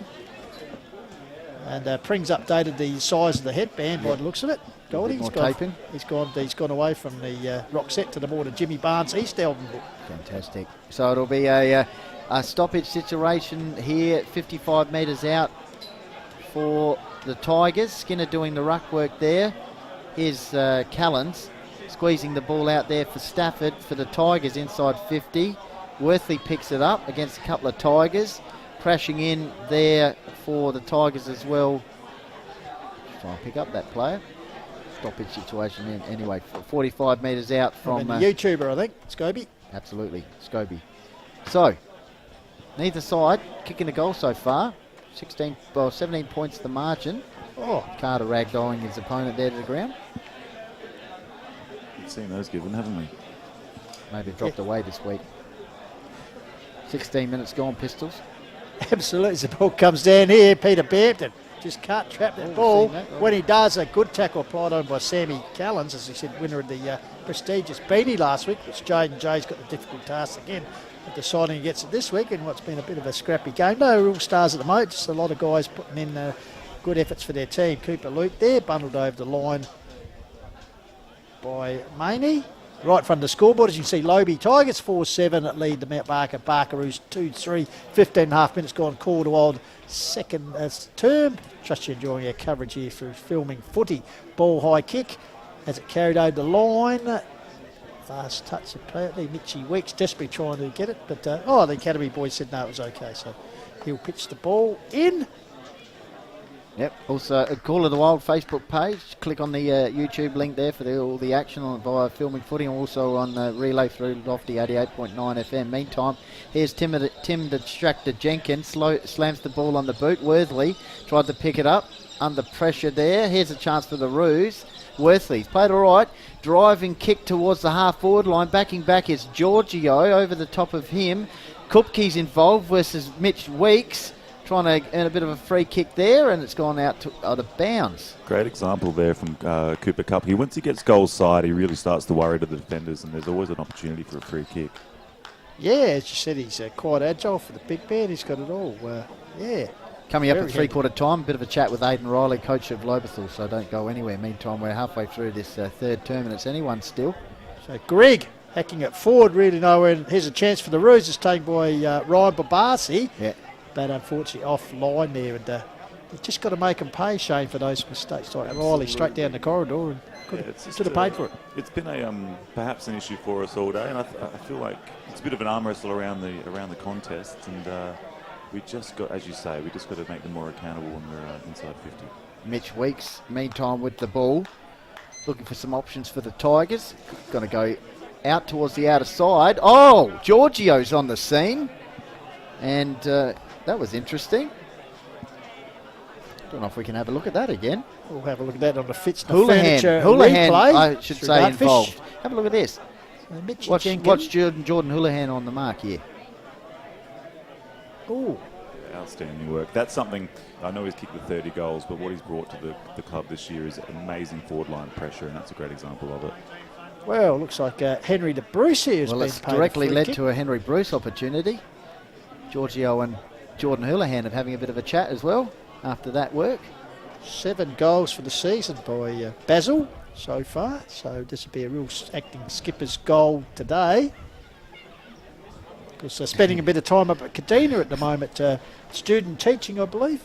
Yeah, we had him on. South Adelaide under 18, best and fairest, son of the coach. Always brother of the doormat, ex-doormat. Got the haircut. What's he done here? I tell you what. There we go. Well, Houlihan first up and finished with Henry Bruce as a goal, Shane.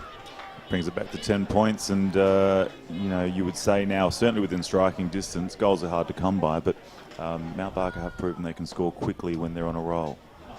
Absolutely, as I said, 2 high-scoring teams coming here. Second, Tigers, that's the third-ranked Barkaroos. Not much between them, only a win on the table separating them. Barker with the best percentage, attacking teams, but it's been a real scrap. Only 7 goals between them. At this stage, we've played 18 minutes into the third term. So it's really back on an even kill now, I reckon. That's for sure. Let's go. We might have to put the misters on in here, boys. Matt Fuller looks like he's having a nice cup of chino down might there. Might be hot air in here. So back in the centre, Braidwood, Baxter, ball comes down, barging his way towards Grigg, comes out the back door to Cooper Luke. Oh, good diving effort you expect in the mud by the man you might be talking to at 3/4 time. Aidan Riley. Hope he has a share before he talks to you, Goldie. Well, he did. It's pre-match, pre-record. He looks a bit muddy. He loves it. He loves it. The man, the pig dog from Illawarra. So once again, one down there. Oh, Marshall Howe putting his body in there. Also Grigg in there. The Grigmeister General right in the centre circle. Umpire Scott Bowe. Everything to play for in this match. Of course, Courier Cup final. Even a double chance could come down to a match like this. So Baxter. Oh, hello. Ethan Bell under pressure. Managed to get a kick away towards the half-forward line. Oh, under pressure. Good tackle there by Huckster. And McWater's saying, no. Hang on. Well, confusion there. All right. He's going to take it back. He didn't play to advantage. With the player on the mark, Callum Tarker. So good pressure there by Steve Huckster. Come to expect that over the years. So Huckster with the ball. Goes short pass to Grigg. Oh. Almost a one-hander. Went in again. bit of a blind U-turn, snaps the ball out towards the wing area. Watch out, it's gone out of bounds, centre wing. Interchange side of the ground, 21-minute mark.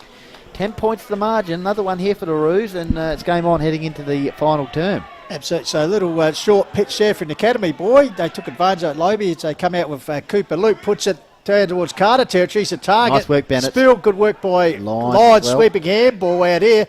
Gave Maney an opportunity, got rid of it. But he got rid of it. Backs up Maney. Well done. He's good tackle later in by Oric. Free kick So to the Tigers. meanwhile, Cooper Luke off the ball gets a free kick. So he's just outside the 50-metre arc. So he'll send it deep. What's on offer? He goes short. Out here finds Oric. Off to the Oric races. set sail. I tell you, woo, just behind it. It's just swerved away. The wind caught it. So through for a minor score. So Lobie have kicked 4 behinds this quarter.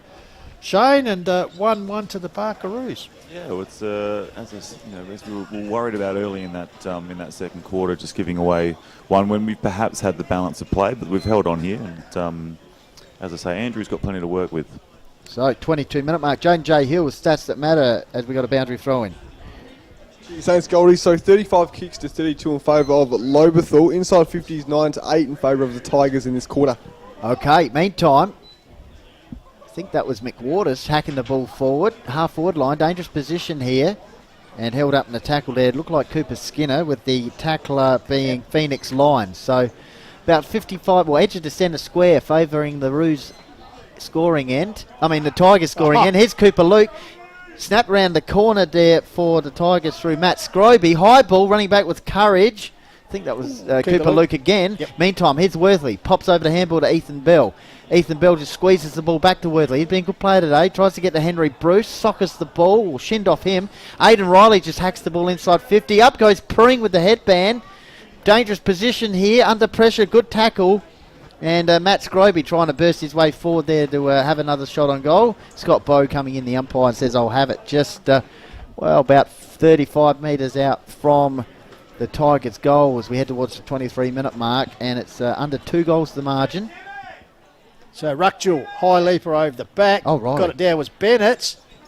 Tackle down. How's about Riley's work? Heartland. Riley in the...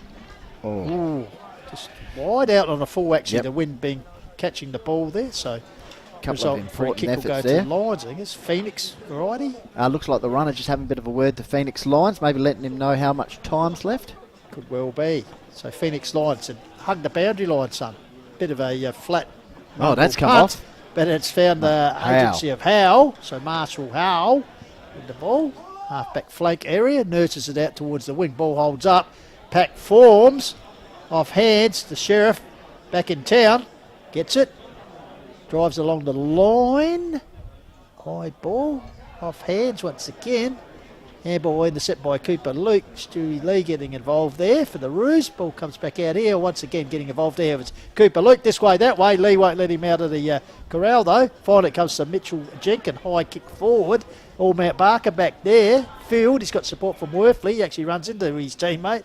Across the boundary line and looks like he might have got... no, he's okay. He gets a little bit hobbled. So right in front of the scoreboard. 4-8 plays 3-3. Good game of footy here. Coming to you from the Summit Sports Park in Mount Barker. The hosting Roos trailing the Tigers. So a toe poke forward by Billy Stokes. Intercepted here. Here's Stafford. Love his dash this afternoon. Puts it inside 50. Here's a chance. Over the top was Heartland. Well read there. Good work by Main. He spun out of trouble. Here's a chance for Grigg. Around the corner. Dropping in is Pring. Reading it nicely. Spills it at the vital moment. Good work there by Bennett's right on the siren. Yeah, held the ball in there. It's still going, Daniel Bennett's. Well, that was a chance there for the Tigers to increase their lead to 3 goals. Just couldn't hold it. All right, we'll go to Tommy now. We'll go to a break. Bit of a chat with Aidan Riley, and then we'll be back. 4-8 plays 3-3. Back soon.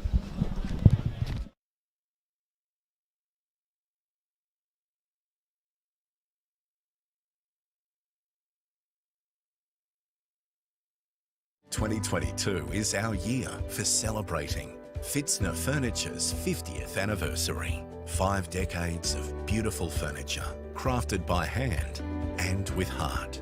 22 years as South Australia's original and award-winning stressless stockist. And now, also the destination for premium European-designed outdoor furniture. Fitzner Furniture, where good design lasts forever.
G'day guys, Tim Jenkins here from Lobethal Football Club. You are watching Dartfish Premier Hills Football League with Pistols and Goldie. Great pleasure to join here by Aidan Riley, playing coach for Lobethal Tigers today up against Mount Barker from a bit of a blustery summit. How have you seen the start of the season? Obviously we had a chat round one after the Blackburn win. Your first year as coach, how have you found it so far? Yeah, I mean so far it's been pretty positive. You know, we're sort of 7-1 at the moment, which is great. You know, first year coaching, I couldn't ask for much more than that. Obviously a fairly big test today against Barker, who were you know, right on their heels, just one game behind. So yeah, should be interesting. And in terms of the playing group, who's taken that next step for you in your eyes this season? I think for probably someone who's surprised me a little bit is Curry. He's come along really well. You know, last year he played a lot of reserves footy. This year had a really good pre-season, and you know, he hasn't missed the game. He's been kicking goals, and he's doing all the right things. So he's one that's really sort of exciting me at the moment. Yeah. And of course, last week Mitch Carter turned on with a bag of goals. Don't think he played round one when we called him. Good to have the big fella in the lineup and also performing really well. Yeah, that's right. I mean, he missed round one, and I think he's one goal behind Johnny on the goal kicking. So I think he's 28 and Johnny's 29. So it'll be interesting games today to see who comes away on top of the goal kicking. But yeah, I mean, he's a barometer for us. You know, when he's up and firing and kicking straight, you know, it's really hard to stop us. So hopefully he can have a big day as well today. Terrific. Thanks, Dave. All the best. Appreciate it. Thanks, guys.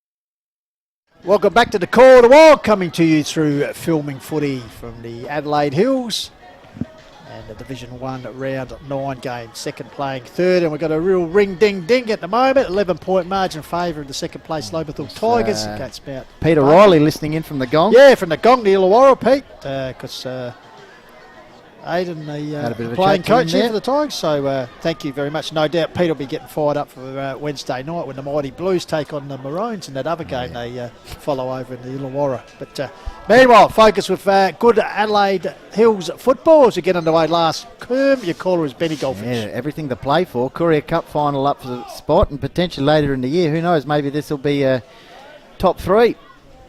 All could come down to this game here, and it's game on, 11 points. We start the final term. We'll get to the sponsors shortly for both clubs. Of course, also on relay on Lofty 88.9 radio with altitude in the Adelaide Hills. Kick inside 50 for the Tigers. So they go inside 50 first chance, and it's bundled out of bounds there by Ben Pring, easy identified today with the headband. So we'll get some stats too from Jaden J. Hill very shortly as he gets the pen and paper ready. Meantime, Pistols inside 50. Here's Mitch Grigg. What can he do here? Well, he tried to snap the ball forward. In the other pocket was Pring. Lays the tackle. The second tackle was caused the damage. Oh, he's played it, yeah. And, we'll have a look at that one again. Turpin. He started on the bench, I think, but I've been very impressed with his efforts when he's come on. Ball spilled Just out his there. day in these conditions. And Great with the kick forward. Great and the tackle second tackle here. The first one set it up, and then in comes Turpin. It was Maney, unfortunately, in the wrong place, wrong time, and here's a chance for Turpin. Actually had a late start to the season, Goldie, so he has played only last week back in the A-grade side. So Kai Turpin, of course, spent some time at Gumaraka as well. Yeah, and I think he played underage for State as well. Yeah, Indigenous side as well. Unfortunately, off the side of the boot. So second half, the Tigers have kicked 5 straight behind. So perhaps keeping the Roos in the game here. But of course, both sides will have a break next week with the interleague break. So they're just going to finish strongly here. As Phoenix Lions will bring the ball in at the 2-minute mark, final term. 2 goals to margin. Might have to have the lights on shortly. A little bit overcast now. Here's a chance for Billy Stokes. Tried to get it out to Worsley. He's been one of the Roos' best players today. Gets it out towards Ethan Bell on the wing. Hard as nails. Stafford as well. And both players just rag bowling the ball. Umpire Bo letting it go. Okay, Sam Callens, don't mind that. Callens works the ball past the scoreboard area to Dale Payne. Henry Bruce, usually good in those situations with the handballs. Goes to Billy Stokes. Kick inside 50. This is a big ball. Kupke. And it's gone out of bounds. Is that last touch? Was he under pressure? Oh, it's about the Sheriff thinks he was, Elliot. But inside 50 here, Shane, for the Roos. And we'll get stats shortly from Jaden as well. So the breeze just pooking up. You can see in the background the trees getting big a little ball bit here. more blowy. So the ball comes down there. Grigg. Here we go. Ball fed out. Here's a chance for Hines. The big man got his boot to it. Goes forward. Oh, Dave Payne's out the back door. Will it sit for him? Payne gets across the bell. He's in an impossible position here. Out over the boundary line. Once again, Elliot appealing for a possible free kick. But no. Shane Edridge. Yeah, it's a tough pocket to extract from here. So we'd be looking to, if we're not scoring, repeat stoppage is fine from our perspective. But as I say, it's a really tough pocket to extract the footy from defensively. So ball out there. It's a field on the bottom of the pack.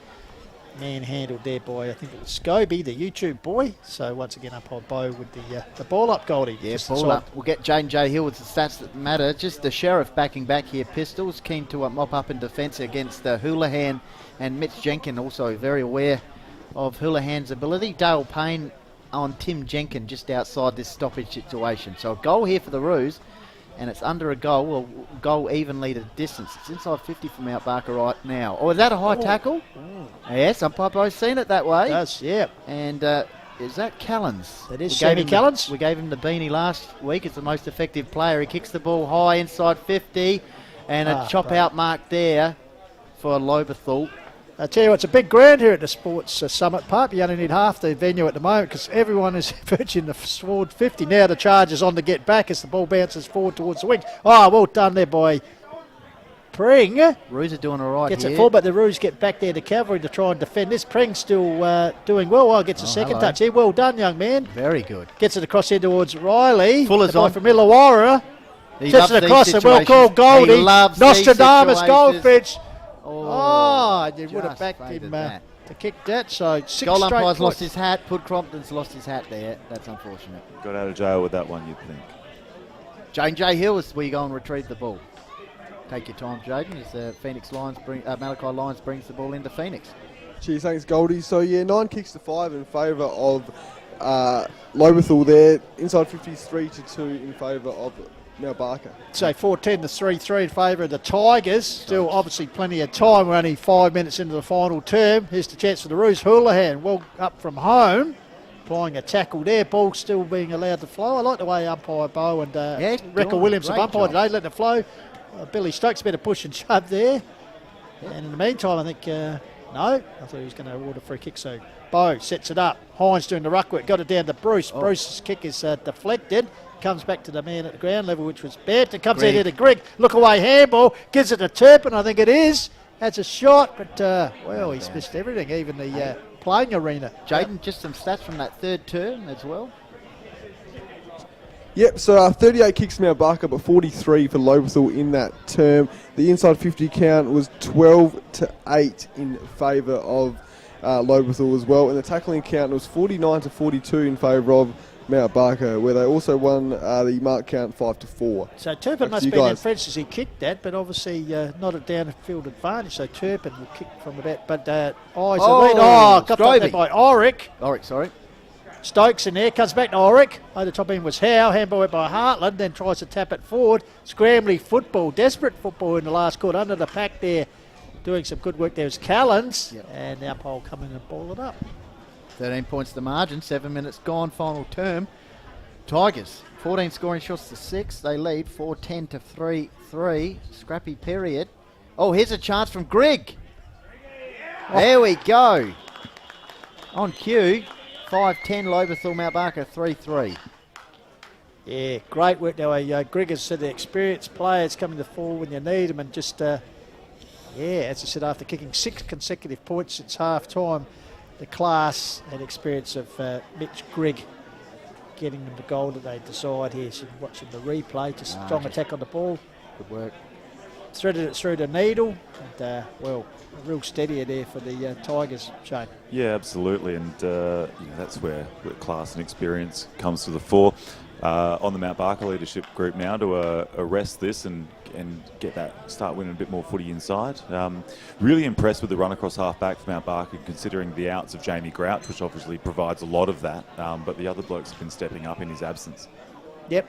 Meanwhile, free kick has been paid here in the centre of the ground. Played advantage. No, it's got to come back here. I think it's going to go back to Callens. Need an immediate reply here, Pistols. Right in the mud patch in the centre of the ground here with the turf wicket. No, it's going back here to Stokes. So Billy Stokes puts it long inside 50, bouncing ball, eludes Bampton, comes back here to Giorgio. He's under, that's it, sorry, it was Stafford. Ball spills out here. Here's the Sheriff, mops up, gives it back here to Jimmy Braidwood. He's got a loose man out here. Will it sit for him in the agency of Huckster, I think is. Pumping the little legs. Can he keep it in? Yes. Well done. Very good. Gets it to Carter. He's down on the wing, the big fella. Kicks it out towards the half-forward line, but once again, Malachi Lyons. It's getting very dark here. That's Samuel Callens. Kicks it out towards the scoreboard, which is lit up pretty easily there. Braidwood gets it to Timmy Jenkin under pressure.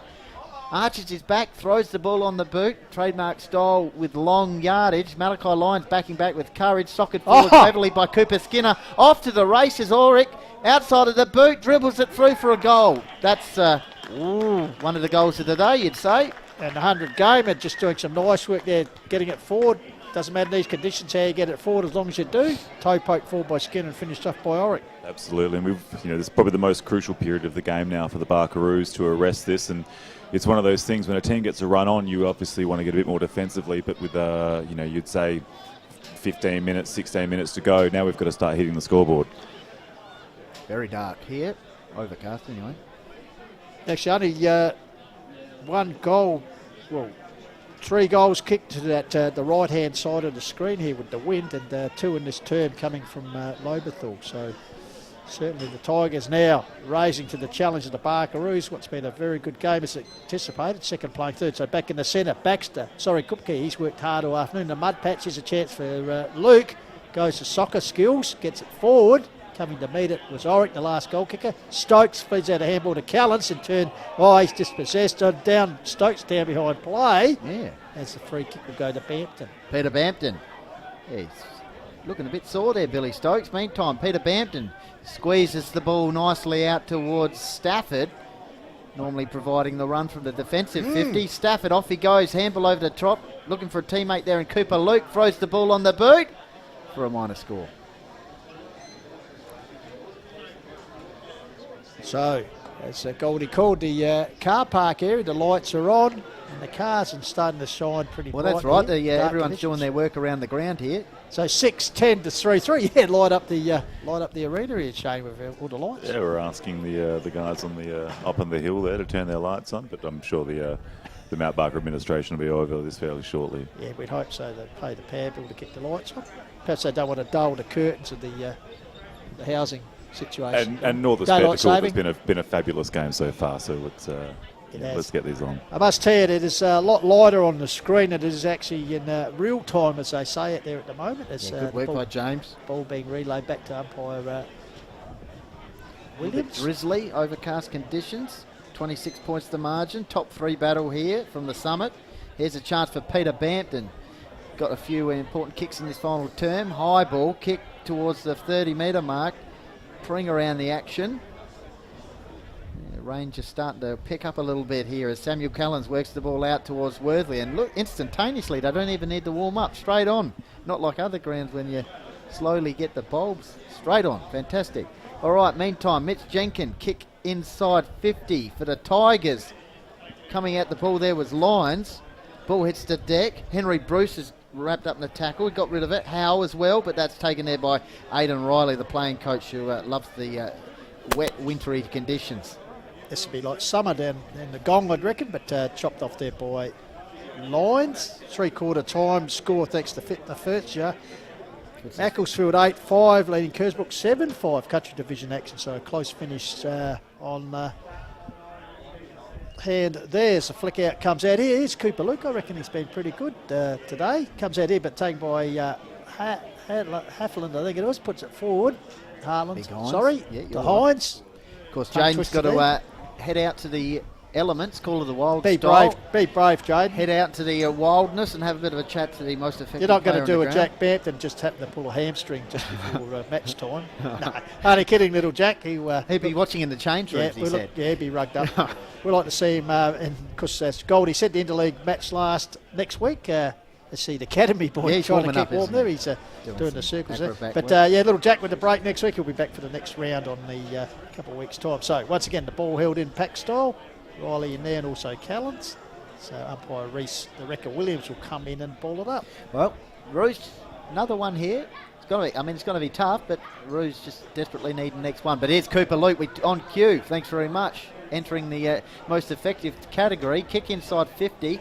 Tried to get it there to Hartland. Roos defence under pressure. Here's Malachi Lyons, reliable as ever. Kicks the ball into the middle of the ground. Timmy Jenkins does well against a couple of Roos. Gets the ball to Mitch Weeks. He squirts the ball towards centre forward. Cooper Luke was around the action. Good second effort by Luke. Good second effort by Skinner as well. How? Holding the ball, the umpire says. Cooper Skinner did well to crack that one open. Yeah. Nice work there. Bit of a ladies' night come early there for Cooper Skinner, kick inside 50. Off hands. Ball hits the deck. Mad scrap. Wintry conditions. Lights are on. Peter Bampton, thanks very much for coming. Squeezes it out of the contest. I tell you what. And that's the goal. They're celebrating. Well, Peter Bampton. Amazing there, just kicked it, and obviously the wind up bringing it back at the 13.5 minute mark. It's his second goal for the game. Jaden J. Hill's got so 6-11 plays 3-3. Jaden J. Cheers, thanks guys. So 25 kicks to 17 in favour of Lobethal, 8 inside 50s to 3 as well. Their score of 4 in the third quarter was actually their lowest third quarter score for the year, and their lowest since round 2 2019 against Mount Barker. And they've just come out in this quarter kicking 3 goals, so it was quite a turnaround for Lobethal. So just really putting the foot down now. What's that, 32-point margin in favour? It's going to be tough in these conditions for the comeback, Shane. Yeah, this is getting towards the. This is certainly worry stations now, and as I say, once this team gets on top, you obviously need to lock on and get man on, but you also need to work out a way to score, and we're getting into that sort of territory now. There's a chance Payne soccering forward, but fortuitously playing in front and taking the benefit of a mark there was Mitchy Jenkins, of course, in the interleague squad for next week versus River Murray. Goes long and wide and finds Stafford. He's had a very good day, Stafford. So the Lenswood product puts it forward, but once again a man who's also been pretty handy this afternoon. Lyons chips it across here. Here's a chance for McWaters versus Worthley, who's also had a pretty good game.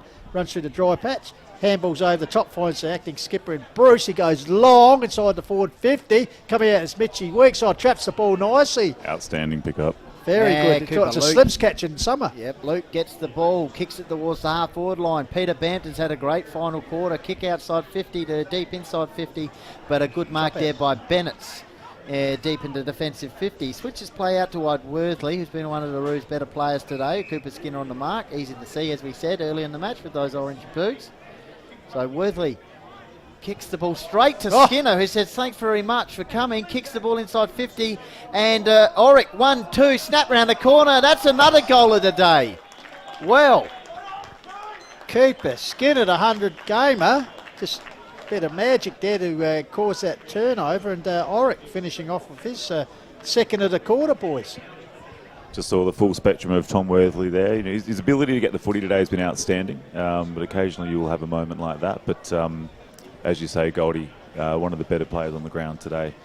As Jaden J said, they only kicked the 4 points in their lowest scoring quarter, the previous one, but in this last quarter they've now kicked 4 goals 3 to sort of really stamp home authority. It's 8-11 plays 3-3 in what we thought was going to be a pretty close contest at three-quarter time, 3-3 to 4-8. Yep. Well, the Tigers have rattled on 4 unanswered majors. Barkeroo's still kept on that 3-3, so Sting unfortunately going out the game here, Shane. Yeah, it's as you say, it's getting away from us a little bit at the moment. Look, it was threatening to break in someone's direction. Unfortunately, it's gone against us here. Billy Stokes, meantime, for the Roos, kick inside 50.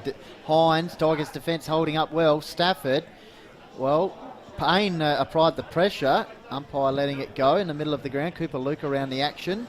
Mad scrap. Ball pops out. Here's a chance for Mick Waters, the old don't argue fend off. Mick Waters on the left boot. Kick inside towards the 50 mark. Ball hits the deck. Here's Carter, the big fella. Throws the ball on the boot, kicks the ball long into the attacking 50. Peter Bampton desperately sliding in there and hitting the picket fence in the pocket. 18-minute mark. Tigers kicking away, leading by 38 points. They're going to look like they're going to play hard off in the Courier Cup final. Because we'll be there for the call of the while. Looking forward to that in a couple of weeks' time. That'll be a ring-a-ding-ding. Of course, only 8 points separated. Lobethal's only loss for the season coming at the hands of Hardorf in a night game. So here's Worthley. That's a better disposal this time. He's gave it to Bruce. Bruce hooks it back and finds a teammate there. Yep, working the ball out towards centre wing is Dale Payne. Good intercept there by Timmy Jenkins towards the Roos interchange bench area. Payne trying to scrap the ball out of there as Bill. Big Hines is chicken wing. Chicken wing. Chicken arms. Going to deem this way. Yeah. The chicken hands. The chicken hands. I tell you, but they came in, unfortunately, losing the skipper, Ross Brooks. We know what a reliable character is. And now also another one of your key defenders, rebound. I think you mentioned him earlier, and G-Banger, Grouchy.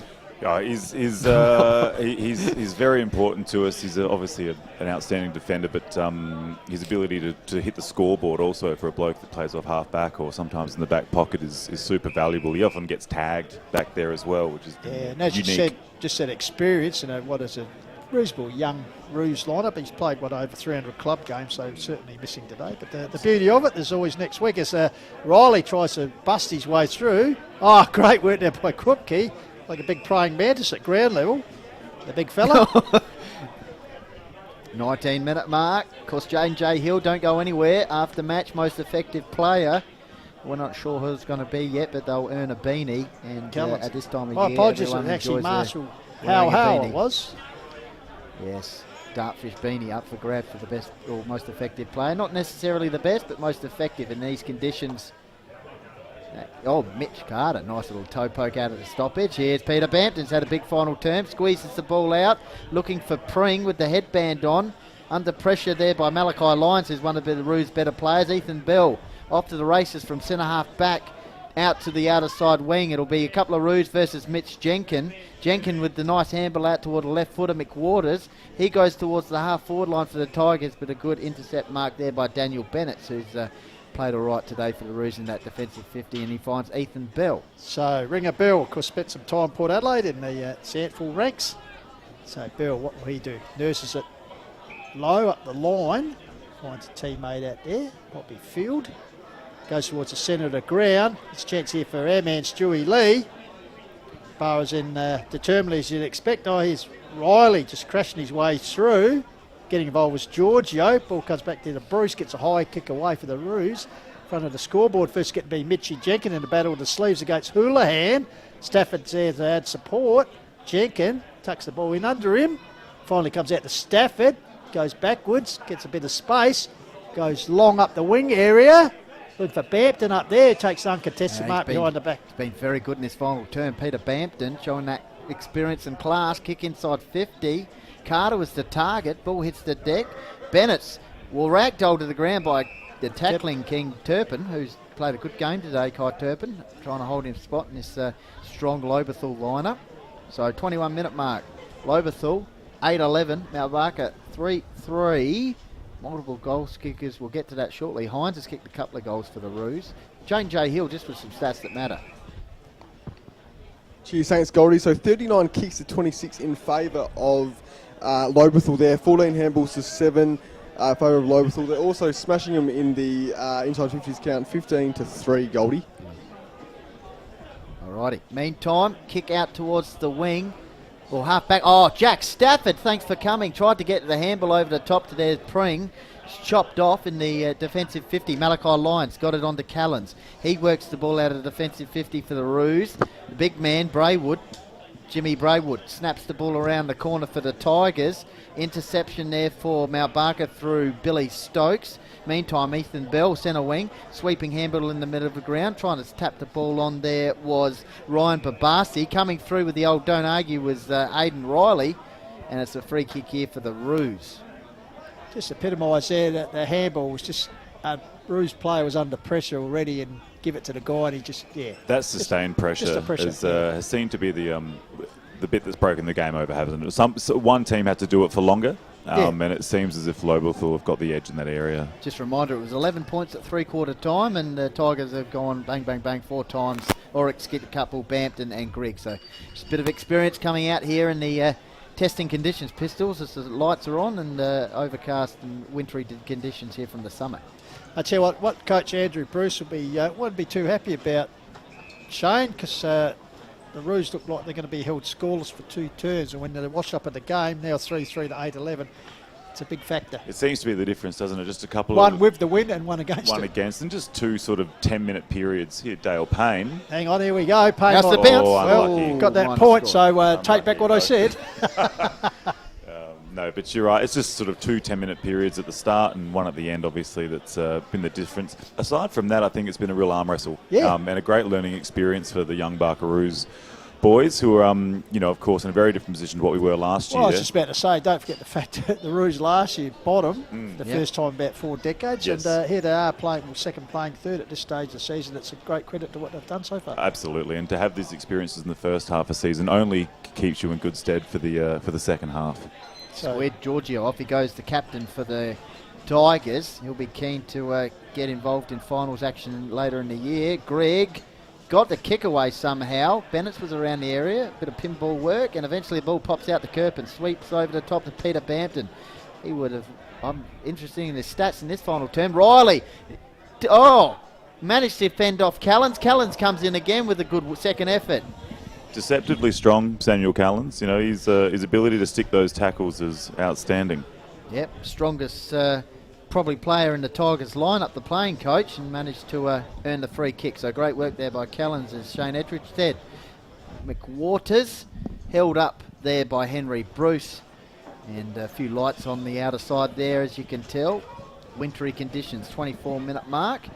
Good to see the lights on here at the summit. Just reminding everyone that it is the premier sporting venue in the Adelaide Hills. Fantastic, absolutely.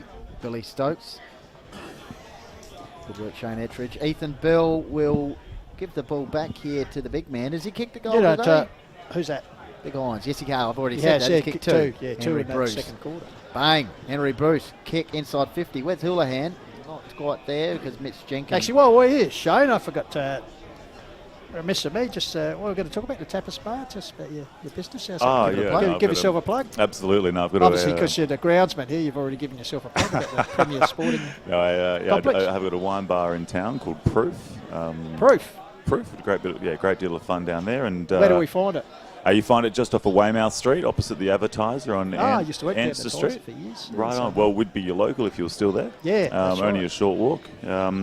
And I've also got a little interest in some wine up here in the Adelaide Hills as well. Myself and my mate Mitchell Fitzpatrick have got a wine brand called Hills Collide, specialising in... Hills Collide? Hills Collide. Available at all good bottle shops? All good bottle shops, ones? Absolutely. We try to stay away from the bad ones, but, the sale's a sale. So if they come into the wine bar, what's it called again?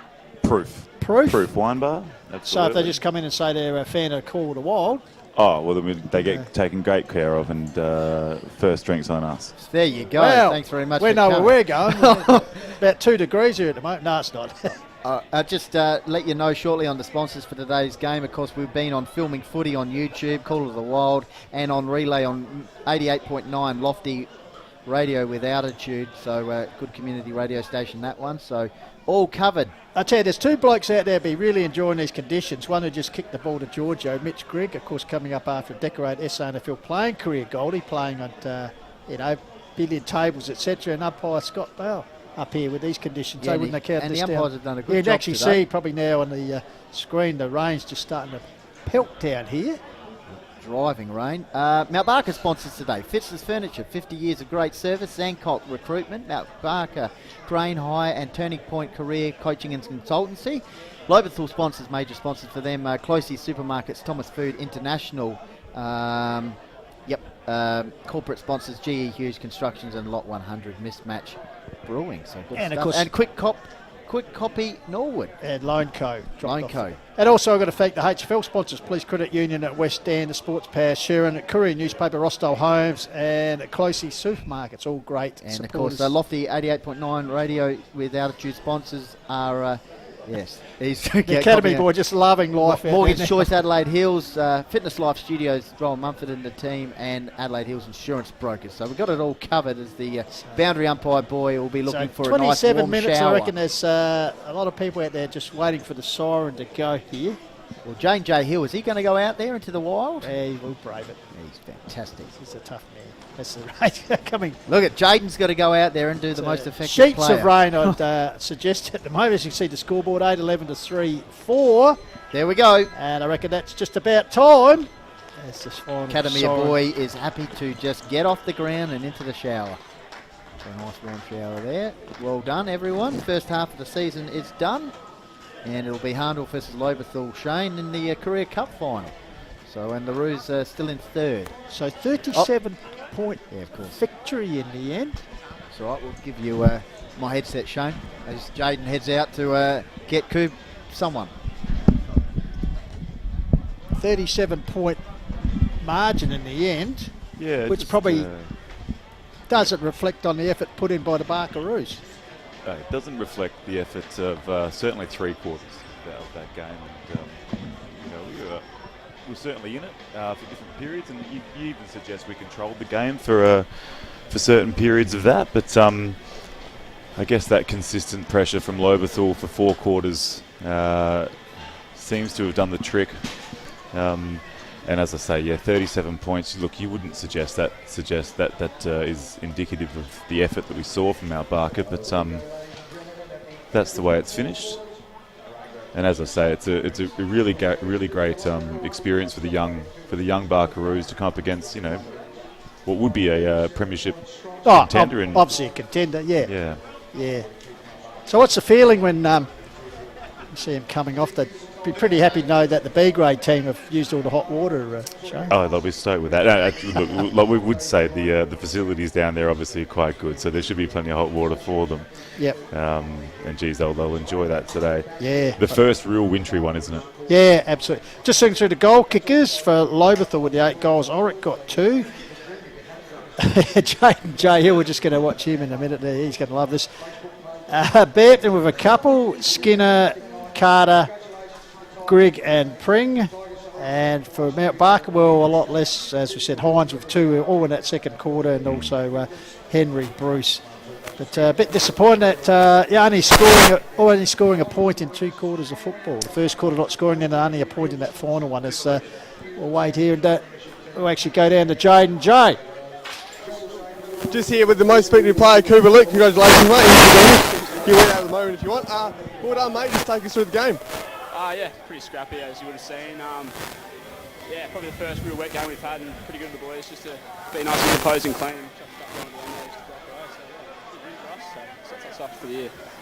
Yeah, just on that, just a rest and recuperate now. You've got up good just after that. Obviously had a good tussle with them in round 1. What's the feeling like midway through the part of the season? Obviously your 8th win now. Yep. Yeah, in a good position. Hopefully we can get to that 13-14 win mark early into the second half of the season and really just cement ourselves in the finals and then really start to prep ourselves for those teams that are coming. So, yeah. Yeah, just on your footy, mate. Obviously playing behind the ball, and how do you see your footy at the moment? Yeah, starting to get into it a little bit. So our style of game suits me a little bit. Being a bit quicker and having the big bodies inside. So really happy. And just take us through being coached by Aidan Riley and also the experience of Mitch Grigg, Alex Giorgio, Matt Fuller as well, and obviously Peter Bamden back. Just take us through how that is for the team. Yeah, it's gold. Having their knowledge and just their general skill around the ball is really valuable, as you can see. But yeah, it's helps them be great blokes as well when they get around everyone. And yeah, no, it's good. Just quickly, just inside of your cricketing career, mate, obviously winning a flag at Adelaide Uni Pistols tells me. Just take us through your cricketing career as well, mate. Yeah, still just at Adelaide Uni in the second down there, so yeah, hopefully we can get another couple this year, really. So, it'll be good to get another couple. Yeah, and just quickly, obviously in the Koori Cup final now against Harndorf, just take us through how do you reckon you'll go with that, and obviously just getting the loss there, just take us through Harndorf as well. Yeah, no, it's always a good battle against them. They're a quality side and have been for years, so yeah, we match up really well with them this year, so hopefully we can get over the line. We sort of shot ourselves in the foot in the first game, so hopefully we can make amends and get over the top of them. No worries, any plans for the week off? We're just resting and recuperate, or? Nah, just probably go camping or something like that with the family, so pretty quiet. Yeah, nice one, mate. No worries. Well, congrats on the win, mate. Congrats on your Benny. Well done. Cheers for that. Congrats. Cheers. Back to you guys. Well, I tell you what, going beyond the what Judy calls there, Jaden J. Hill, that was a fantastic effort there, I'd suggest, Shane. Outstanding. To go out, to be in the comfort They of tell this me room all training day. nights, it gets like this, suddenly the old hamstring strings, and you're off. Absolutely. Jaden's out there with the bleak weather, and it's blitzing and everything. And Yeah, you love to see it. And as he spent the afternoon up here in this beautiful box, he did. Nice and warm, and then he's popped down there. Someone ought to tell him when you got a hoodie on your coat, you actually use it to keep your head warm. But here he is, Jaden J. How was it? Outstanding effort.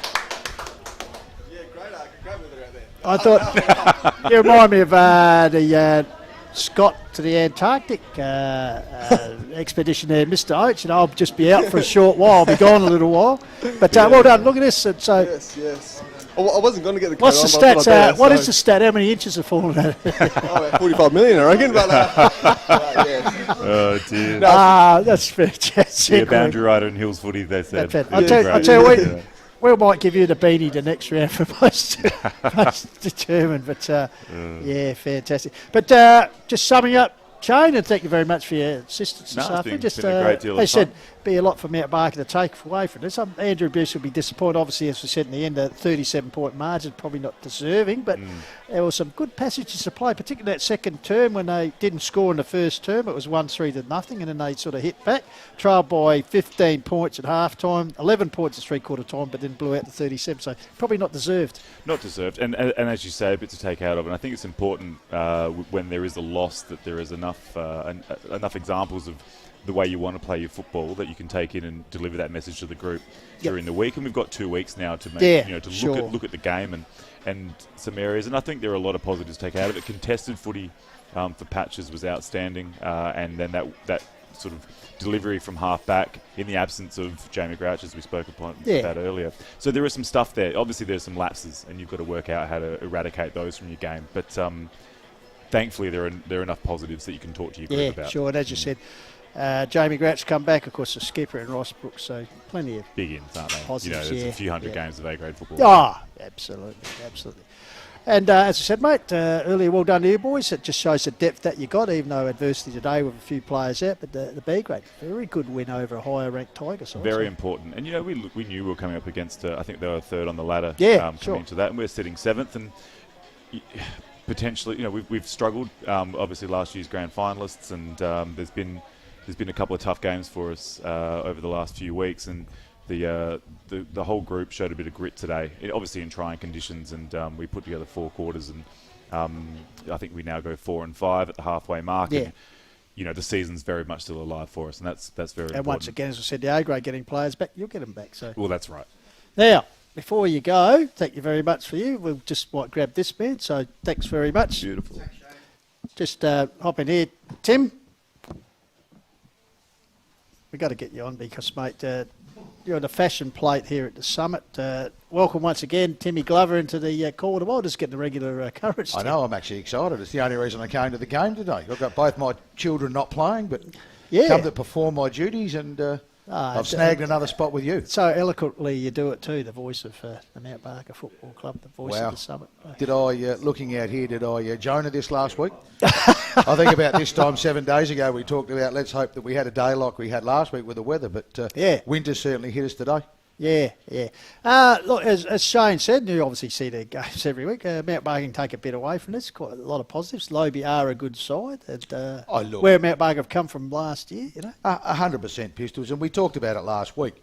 I think we saw a matured Mount Barker last week in terms of the way we played, not only this oval, but the style of footy we played. So coming up against Lobie this week was going to be tough. You don't want to sit here and make excuses. We did have some outs, we were tested today. Shane mentioned before, there's a couple of hundred or more than a couple of hundred games worth of A-grade experience that was out.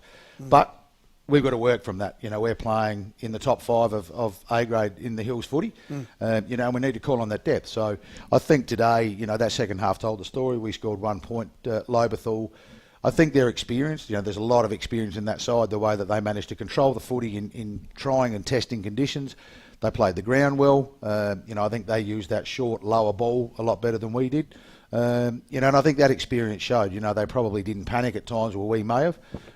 Blazing that kick away on a day like today with the way the wind was never going to get us anywhere. So, look, a lot of positives come out. If we look at some of the young guys that have come up and made that step into A-grade, I think some of those boys actually showed some real composure. Seth Hartland in his second game of A-grade footy. I think today, there were some passages there that he showed, he's matured, as an 18-year-old lad. But, look, halfway point of the season, we're sitting third. I think we'll still stay third. Yeah. There's a lot of positives to take out. Absolutely. We talked about the B grade. I think we talked about last week too. Those boys were down on confidence. Wins today really boost that confidence. You go into that break, you have a week off, everyone's up and about. So, and I think from memory, all our junior grades won. So, whilst we dropped the A grade, we can't seem to string together that elusive 5 here at the summit, but it'll come. Look, some real positives. Yeah, and of course, no doubt you're about to head off and discuss what happened 40 years ago with some of the greats. I'll be a little bit disappointed the Current Rouge couldn't get over the line, but as you said, there's plenty of good signs for the older blokes to 100%. I popped in there absolutely at the halftime break, and there was a lot of talk about where we're sitting this year by the veterans, let's call them, and said a couple of times today, 40 years ago, it's hard to believe it, and we only put it into perspective. 40 years ago in '82, 40 years ago to those guys was World War II. So it's amazing how time marches on, but there were some big stories being told during the day. I'm sure there's going to be some bigger ones tonight. And great to see, guys making the effort. Obviously, there's a lot of apologies and guys that can't be here that were in that side that have passed on. So, it's good that these guys can get together and still celebrate something that was special 40 years ago.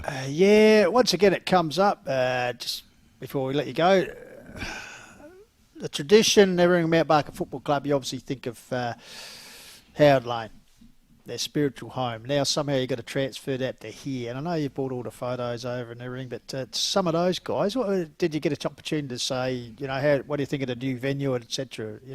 I think because it's never going to be the same. It's not, and you've got so much history at Howard Lane, and the number of times over the journey I've been involved with the club, I think for 15, 16 years. The stories I hear about the guys that are at Howard Lane as it is now, but talking about Howard Lane as it was with the grandstand on the other side of the ground, and all that sort of thing. So look, there's a lot of history. The feedback from the guys up there today, the guys that haven't been out, there's a lot of them that haven't. The obvious thing is, and we talk about every time we come out here, the oval and the playing service is brilliant. I think that the spectator facilities are really good. It's a different feel and a different vibe to your traditional Hills ground. As in not being able to park cars all the way around the oval. Today's probably not the best day to host a game of footy, but it isn't anywhere. We talked about that last week. So, look, there'll be a transition period, and I guess home is what you make it. Pistols. Understand all the history and that sort of stuff down at Howard Lane. We've got to move with the times, and from a facilities perspective, I think this gives not only our club but all the visiting clubs the best opportunity to play on a premier sporting surface. So I think we've got to look at that as a positive, and the rest of it will come. Absolutely. Don't they say build it and they will come? So I'm working on that. Absolutely, and we appreciate the work you do, and. That's good, mate. I, long time ago, involved in the Great Southern League, but, as I said, 15 years up here. I love the Hills footy. I love what it's about. It's like every competition. There's challenges, amongst the competition with junior grades. There's no point finger pointing and he said and she said and they said. We've all got to get our heads together and do what's best for footy. it is, arguably one of the best competitions in South Australia. So to be part of it at club level and help out where I can, mate, it's what you do and you get a kick out of it. And arguably, you must be one of the best dressed people at country footy. Just take us through the cap. What's happening there? Well, mate, if I take it off, it's pretty obvious there's not much underneath there. So, I've turned 50 now and I've been told Very by my dapper. Very dapper. adult, my 20-year-old children that you're a bit old to run the trucker's cap, so I've had to go for the Peaky Blinders style inspired cap, and apparently I'm showing my age, or dressing age appropriately. So we love what you do. No, it's good, mate, and I love having you guys here. And we look forward to catching you up sometime again throughout the season. Absolutely, mate. We've had 2 weeks in a row, been very good weeks here, and once again, well done on the reconciliation round last week. That was sensational. It was a good round, and I'll just a quick shout out to a couple of ladies in the club, Sue Wirtz and Mel Ackberg, who this week put on the Sammy D night for our junior footballers. Oh, so, yes. Critically important message, Sure. and to be honest, I was completely blown away by the attendance. Over 120 young men, ladies and their families came along to that to hear Neil Davis, talk about the one punch story and that sort of thing. Yeah, so very sad. Yeah. fantastic effort, and that's what I love being involved in. Footy clubs, sporting clubs. When you can get the club together and you can use it for good and it's so much more than just football. 100%. So great to see Benny did bring his A game. I ribbed him last week. I ribbed him online. No, he always does. And he was fantastic today. Not as good as Jaden. Well, Jaden probably got to be. As you saw, Jaden goes beyond everything. The duty. The Absolutely. call of duty. Has to be best on ground. The man who'll put his body on the line. Probably have flu for the next 6 days, but we love him for it. We got a good club doctor, mate. Give us a yell. We'll get him looked after. Fantastic. Appreciate it, mate. Thank Great you to see you, boys. Thank see you you very soon. much, Timmy. Thank you.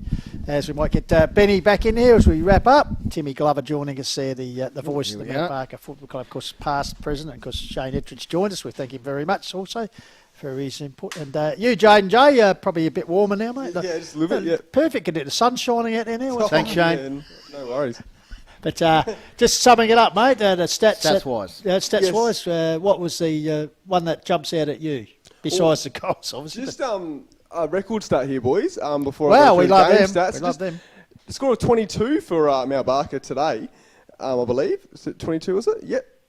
22, 3-goal forward. Yeah, sorry. Yeah, that's right. Was actually their lowest score against Lobethal since 2010. So in the 2010 to now period, they haven't scored any lower than 22. So just a record start there. And it's actually the lowest aggregate score in a Mount Barker home game since 2010 between Lobethal and Mount Barker. So, Mount Barker home game. Obviously, it was 32-19, round 11, 2019. So the aggregate score was 51 there. That was at Lobethal, though. But yes, this is the lowest aggregate score at Mount Barker. So there's a record stat for you. While I get the game stats for you. Thank you very much. I'll just go through the quarter by quarter here, Pistols, according to the stat sheets. Of course, thanks very much to our sponsors today for Mount Barker Football Club. We had Fitzner's Furniture, 50 years of great service, Zancott Recruitment, Mount Barker Crane High, Turning Point Career Coaching and Consultancy. And for Lobethal, we had their major sponsors, Closey Supermarket, Thomas Foods International. Corporate sponsors were GE Hughes Construction, Lot 100, Mismatch Brewing, Loan Code, Quick Copy, Nord. And, of course, Lofty 88.9 Radio with Altitude also took our live stream today, and their sponsors are Mortgage Choice Adelaide Hills, Fitness Life Studio with the team there at Aldgate, Rowan Mumford, and Adelaide Hills Insurance Brokers, Gav Godicke. So thanks very much. Jane J. Hill. Yep. Just the goal kickers. First quarter, Pistols, it was 1-3 to 0-0. Lobethal's goal kicker was Skinner. Half-time, it was 4-4 to 2-1. Carter, Bampton and Preen kicked goals for Lobethal, and Hines kicked a couple. For Mount Barker, in the third term, three-quarter time, it was 4-8 to 3-3. Henry Bruce kicked the goal at the 90-minute mark for the Roos, and that was it. As Greg, Auric, Bampton all kicked goals there for the Tigers in the finals term, and they ran out comfortable 37-point winners, and they'll play Harndorf in the Courier Cup final in the second half of the season, which we will bring you. Yeah, looking forward to that one. The man himself. And I'll just go to the game stats now. So 54 to 33 in the inside 50s in favour of Lobethal. The tackles, so 166 to 165 in favour of Mount Barker. They won that contest. The kicks, 200 to 168 in favour of Lobethal. They also won the handballing count 83-71. The marking count was actually in Mount Barker's favour, 47-41. So disposals 283 in favour of Lobethal to 239 in favour of Mount Barker. So Lobethal on the disposal count there. So thank you very much. Game stats. All right, Jaden. Well, once again, well done, mate. Just brave Well the done, elements. Jaden. Yeah, that's Put right. the body on the line. Good work. Got to do what you got to do, boys. So. Yeah, you got to tee. And of course, Tomia has done absolutely just incredible going to say thank job. you to our film and footy crew, Tomia. Good work, mate. Once again, making us look We good. might go out with some footage that he got from earlier today as well. And because James Davis, who's over in the grandstand, braving the elements out there with the shots that he's brought you down the lens. So thank you very much to him.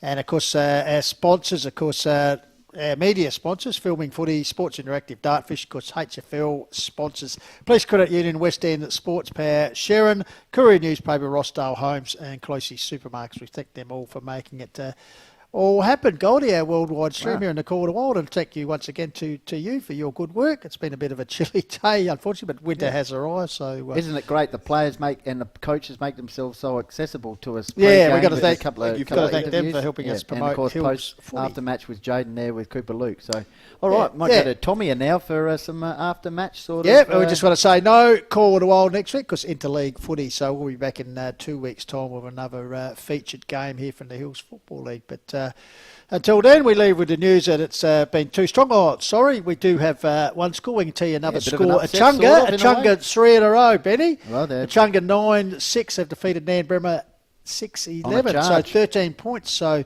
Nan Bremer's bubble might have a little bit burst there. So as we head into the second half of the season, the first rotation of home and away is finished. So an interesting run home to the finals, I think, with a few sides. Any other scores? We'll just no, we're see if right. there's any coming. But as we said, thank you very much to everyone for watching us, and we'll be back in a couple of weeks' time with some more Hills football. So without further ado, Pistols, Goldie and Jaden J saying see you, and we'll hand over Tommy. He'll take us out with a bit more action from today at the Summit. Keep chasing your goals. See you next time.